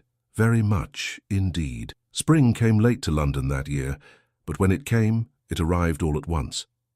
One morning, Alice woke to find sunlight on the curtains of the blue room and the sound of carts rattling cheerfully along the street. The air felt softer, not warm exactly, but gentle after months of sharp cold. She lay still for a moment. Lily slept beside her, breathing evenly, her cheeks no longer flushed with fever. The house was quiet, except for a faint clink of crockery somewhere below and the distant creak of floorboards. It struck Alice suddenly that this might be the last morning she woke in this bed as Alice Harrow. Soon, she thought, I will wake as someone else. Duchess of Ravensfield. The words did not yet feel real. They hovered at the edges of her mind like a story Lily might ask for at bedtime. The door opened a crack. Lily sat up at once. Is it today? She whispered. Mrs. Turner's head appeared. Her round face was glowing. It is today, she said. Up with you, both of you. There is much to be done. Lily squealed and threw back the covers. Mamma, we are getting married. Alice laughed despite the butterflies fluttering in her stomach. I believe it is I who am getting married, she said. You, miss, are to behave like a solemn young lady and not trip over your own feet in the chapel. I shall float, Lily declared, scrambling out of bed. Like the heroines in the stories, they never trip. They just never mention it, Alice said, swinging her legs to the floor. Mrs. Turner stepped into the room fully, carrying a carefully covered bundle. Your gown, ma'am, she said, her voice unusually soft. His Grace sent word he hoped you might let us add a few touches. Alice's hands stilled. My gown is plain, she said. I'm not sure how many touches it can bear. Mrs. Turner smiled. Plain, yes, but the best muslin. And no one ever looked less plain in white than you will, if you permit me to say so. Alice's cheeks warmed. You may, she said, though I am quite certain you exaggerate. Lily danced from one foot to the other. May I see it? She begged. Just a little? Mrs. Turner indulged her and unfolded the gown. It was simple, as Alice had insisted. No heavy lace, no stiff corsetry, only a clean line of soft fabric that would move when she walked. But Mrs. Turner and the maids had worked delicate embroidery along the hem and sleeves, tiny flowers, almost invisible from a distance, like secrets. It is lovely, Alice whispered. You have all been too kind. You are the one being kind, Mrs. Turner said briskly. You are marrying our Duke. We are the ones who will benefit from that. Mark my words. Alice looked up quickly.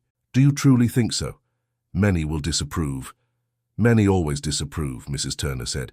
of everything. Let them. The rest of us have eyes. We know when a man has gone from walking through his own house like a ghost to actually living in it. Lily tugged on Alice's sleeve. Mama? Yes? Do you think they will let me stand very near you in the chapel? Lily asked. I do not wish to be far away. You may stand as close as the vicar allows, Alice said, though you must remember to walk slowly. Lily nodded solemnly. I shall walk like a queen, she said, even if I'm only a duke's.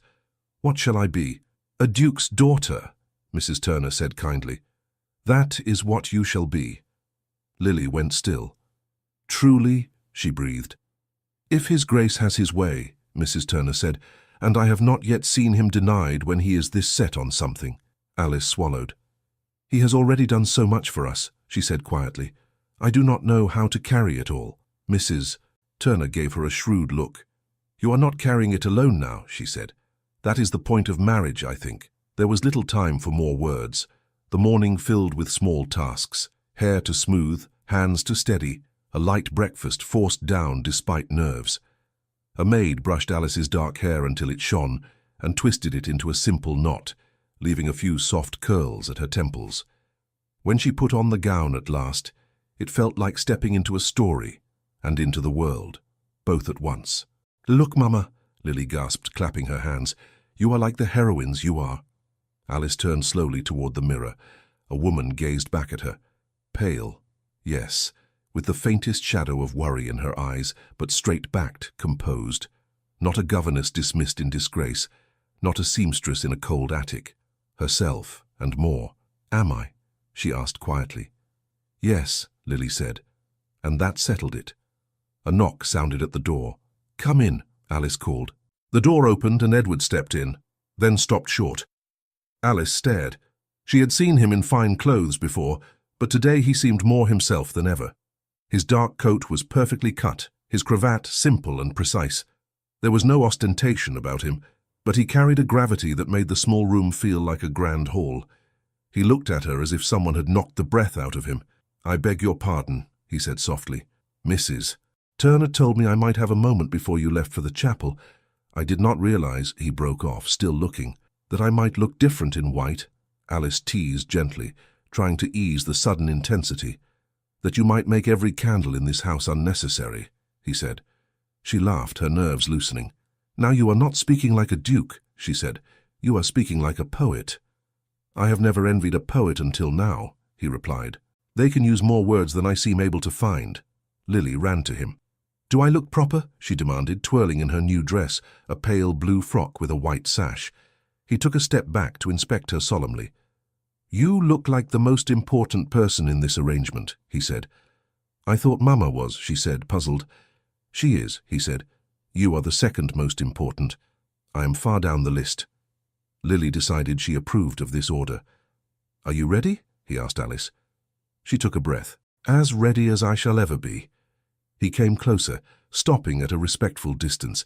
There is something I want you to hear before we go, he said, in case the day carries us along too quickly. She nodded, her fingers curling around the edge of the dressing table. Whatever happens after this, he said, whatever is said, whatever goes wrong or right, I want you to remember that, for me, this is not an act of rescue. It is not charity. It is not defiance. It is joy, that is all. Her eyes shone. Then we are alike, she said, because for me it is not security or escape. It is choosing you, not your title, you. He lowered his head briefly, as if steadying himself. I do not deserve you, he murmured. Then we are doubly matched, she replied, because I am certain I do not deserve you either. We shall have to simply be grateful and live as well as we can. His laugh was quiet, almost shaky. Agreed. The chapel stood just beyond the garden, small and old, with ivy climbing its stone walls. Inside, clusters of people sat scattered along the pews, not a crowd, but not empty either. Mrs. Turner, the steward, a few of the household staff dressed in their best, the landlady from Bishop's Lane wiping her eyes with the corner of her shawl, Reverend Collins standing near the altar, reading through his notes. A handful of Edward's relatives were present too, a cousin with kind eyes, an uncle who looked disapproving but had come nonetheless. There were also one or two members of society who had quietly chosen to side with compassion rather than gossip. Lady Beatrice was not among them. Alice waited with Lily just outside the chapel door. The music inside began, simple and bright. A familiar hymn played on the small organ. "Are you ready, Mama?" Lily whispered, slipping her hand into Alice's. "I hope so," Alice said. "If I trip, you must pull me upright." "I shall catch you," Lily promised. The door opened. All heads turned. Alice stepped forward, Lily at her side. The aisle seemed longer than any she had walked. She felt the weight of every eye upon her, but she also felt Lily's hand and heard a small gasp from the front row. "Is that her?" someone whispered. "That is her," Mrs. Turner whispered back, pride in her voice. Edward stood at the front, waiting. When he saw Alice, his posture straightened and his expression softened in a way that made the other faces blur. Reverend Collins watched them both, a quiet satisfaction in his eyes. Alice walked one step at a time, focusing on Edward, on the way his mouth quirked in encouragement, on the warmth in his gaze that had nothing to do with status and everything to do with something simpler. When she reached him, she let go of Lily's hand. Lily moved to stand just behind her, as if guarding her back. Reverend Collins cleared his throat and began. "We are gathered here," he said, "to join this man and this woman in holy matrimony. They come to us from different paths. Some here have known him all his life, some have known her story only in fragments, but today they choose to write a new chapter together, one that belongs to them alone." His words were short and plain, but they felt like a blessing. He turned to Edward. "Edward Blackwell, will you take Alice Harrow to be your wife? Will you love her, comfort her, honor and keep her, in sickness and in health, forsaking all others, as long as you both shall live?" "I will," Edward said. His voice did not tremble. He turned to Alice. "Alice Harrow, will you take Edward Blackwell to be your husband? Will you love him, comfort him, honor and keep him in sickness and in health, forsaking all others, as long as you both shall live?" She looked into Edward's eyes and saw not a duke, but a man who had stepped into an alley to lift her from the snow. "I will," she said. The word rang clear. "Do you have vows of your own to speak?" Reverend Collins asked. Edward nodded. "Very simple ones," he said. He took Alice's hands, careful and sure. "Alice," he said, "I cannot promise that our life will be easy. There will be those who talk, those who sneer, those who will never understand what we have chosen. But I promise you this, you will never face them alone. I will stand at your side, and if the world closes a door to you, I will open another. You will never again stand outside in the cold while I sit in warmth. If I am inside, you are with me. That is my vow." Her throat tightened. She took a breath. "Edward," she said, "I cannot promise that I will always know how to move in your world. I will make mistakes. I will say the wrong things. I will forget which fork to use and when to speak and when to be silent. But I promise you this, I will be honest. I will tell you when I am afraid. I will listen when you are troubled. I will be your equal in loyalty, in effort, in care. You lifted me from the snow. I will do all I can to lift you whenever the world weighs heavy." Lily sniffed loudly behind her, then pretended she had not. Reverend Collins smiled. "The rings," he said. Edward's cousin stepped forward, offering a small velvet box. Edward took one ring and slipped it onto Alice's finger. "With this ring," he said, "I bind my life to yours. Not as a chain, but as a promise." Her fingers trembled as she took the second ring. She slid it onto his hand. "With this ring," she said, "I accept that promise and give you mine in return." Reverend Collins raised his hand slightly. "Then by the power granted to me," he said, his voice warm, "and with great pleasure, I pronounce you husband and wife. What has been joined here today is not to be taken lightly, nor spoken of lightly. It is to be lived daily in small acts of kindness." He paused, eyes twinkling. "You may kiss your bride, Your Grace." Edward turned to Alice. For a moment they simply looked at each other, both laughing a little, both on the edge of tears. "May I?" he asked quietly, though he already knew the answer. "Please," she whispered. He touched his lips to hers, lightly at first, a brief, respectful kiss that deepened just a little as she responded. It was not dramatic, not staged for effect. It was simply theirs, tender, and full of all the words they could not fit into vows. A small cheer broke out in the pews. Mrs. Turner dabbed at her eyes openly. The landlady from Bishop's Lane let out a delighted, "Well now," that made several of the servants grin.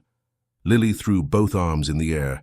"They did it!" she cried, then blushed as everyone laughed. When they left the chapel, sunlight fell on the steps, catching the brightness in Alice's eyes. "Where are we going now?"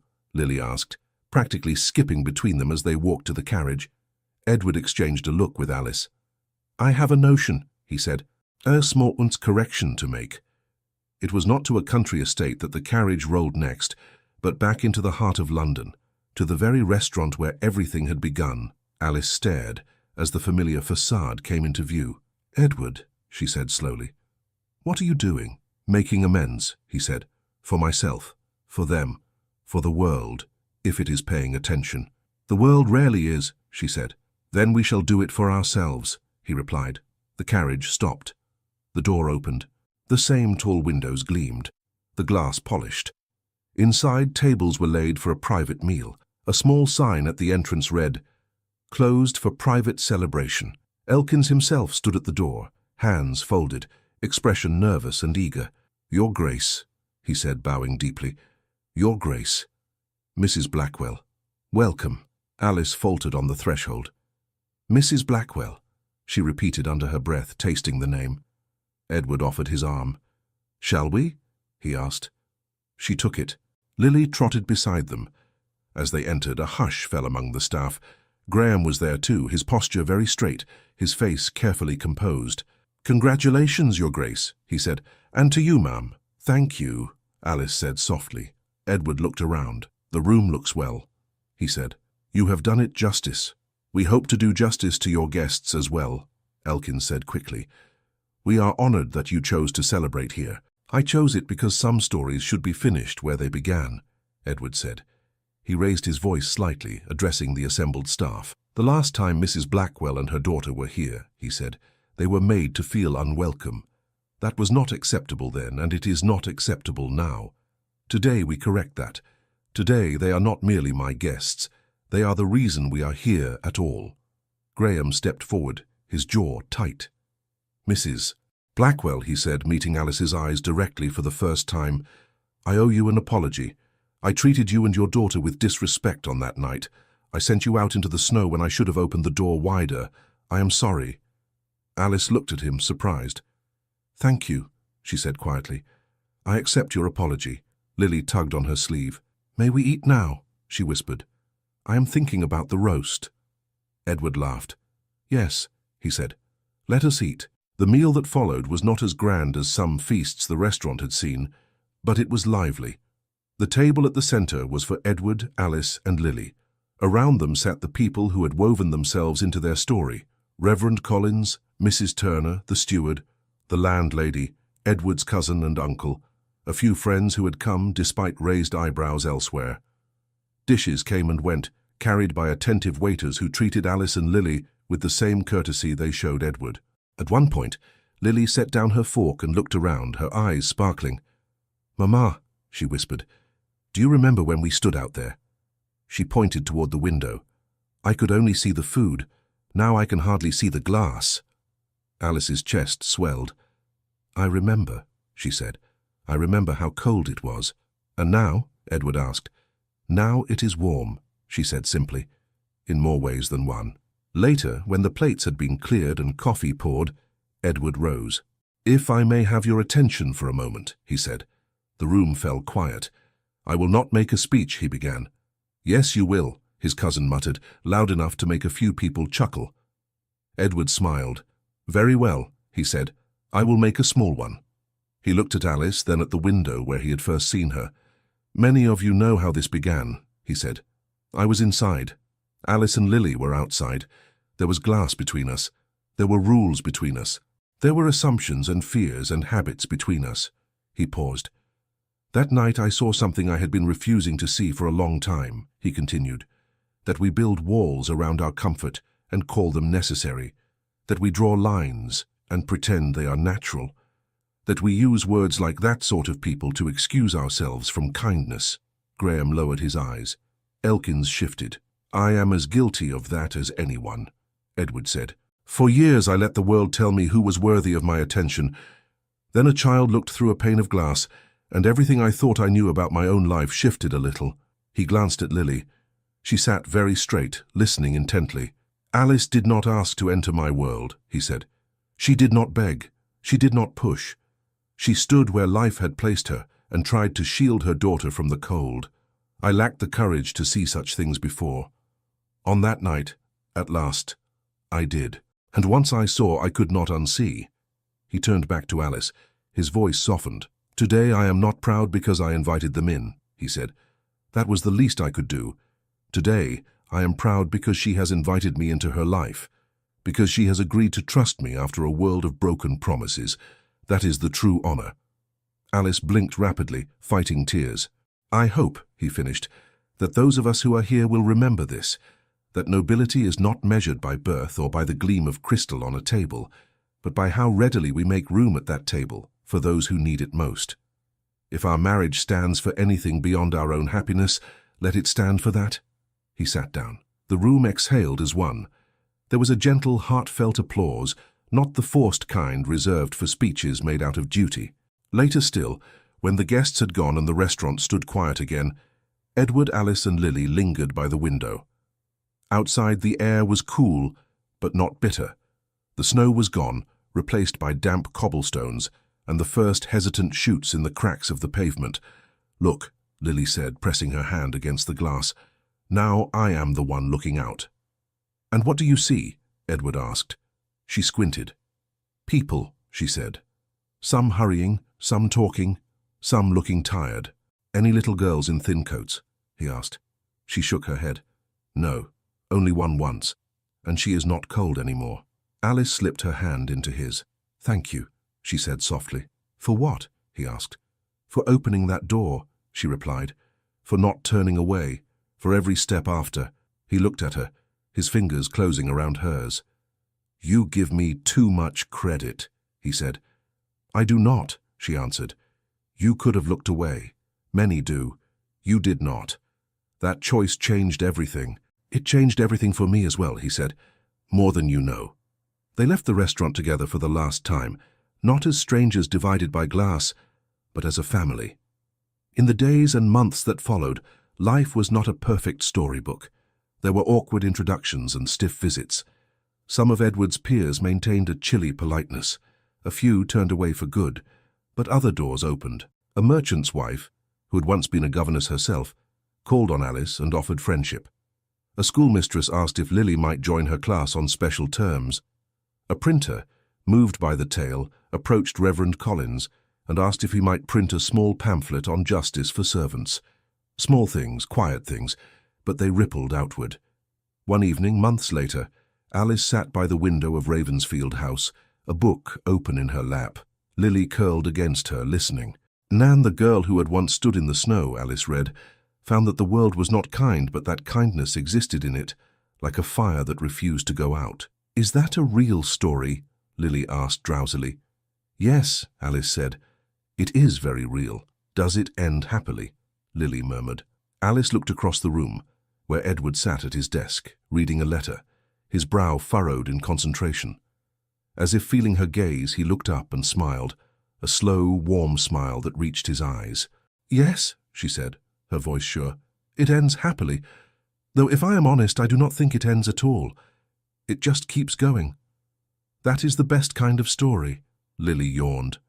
I like our story, she said. Even the sad parts.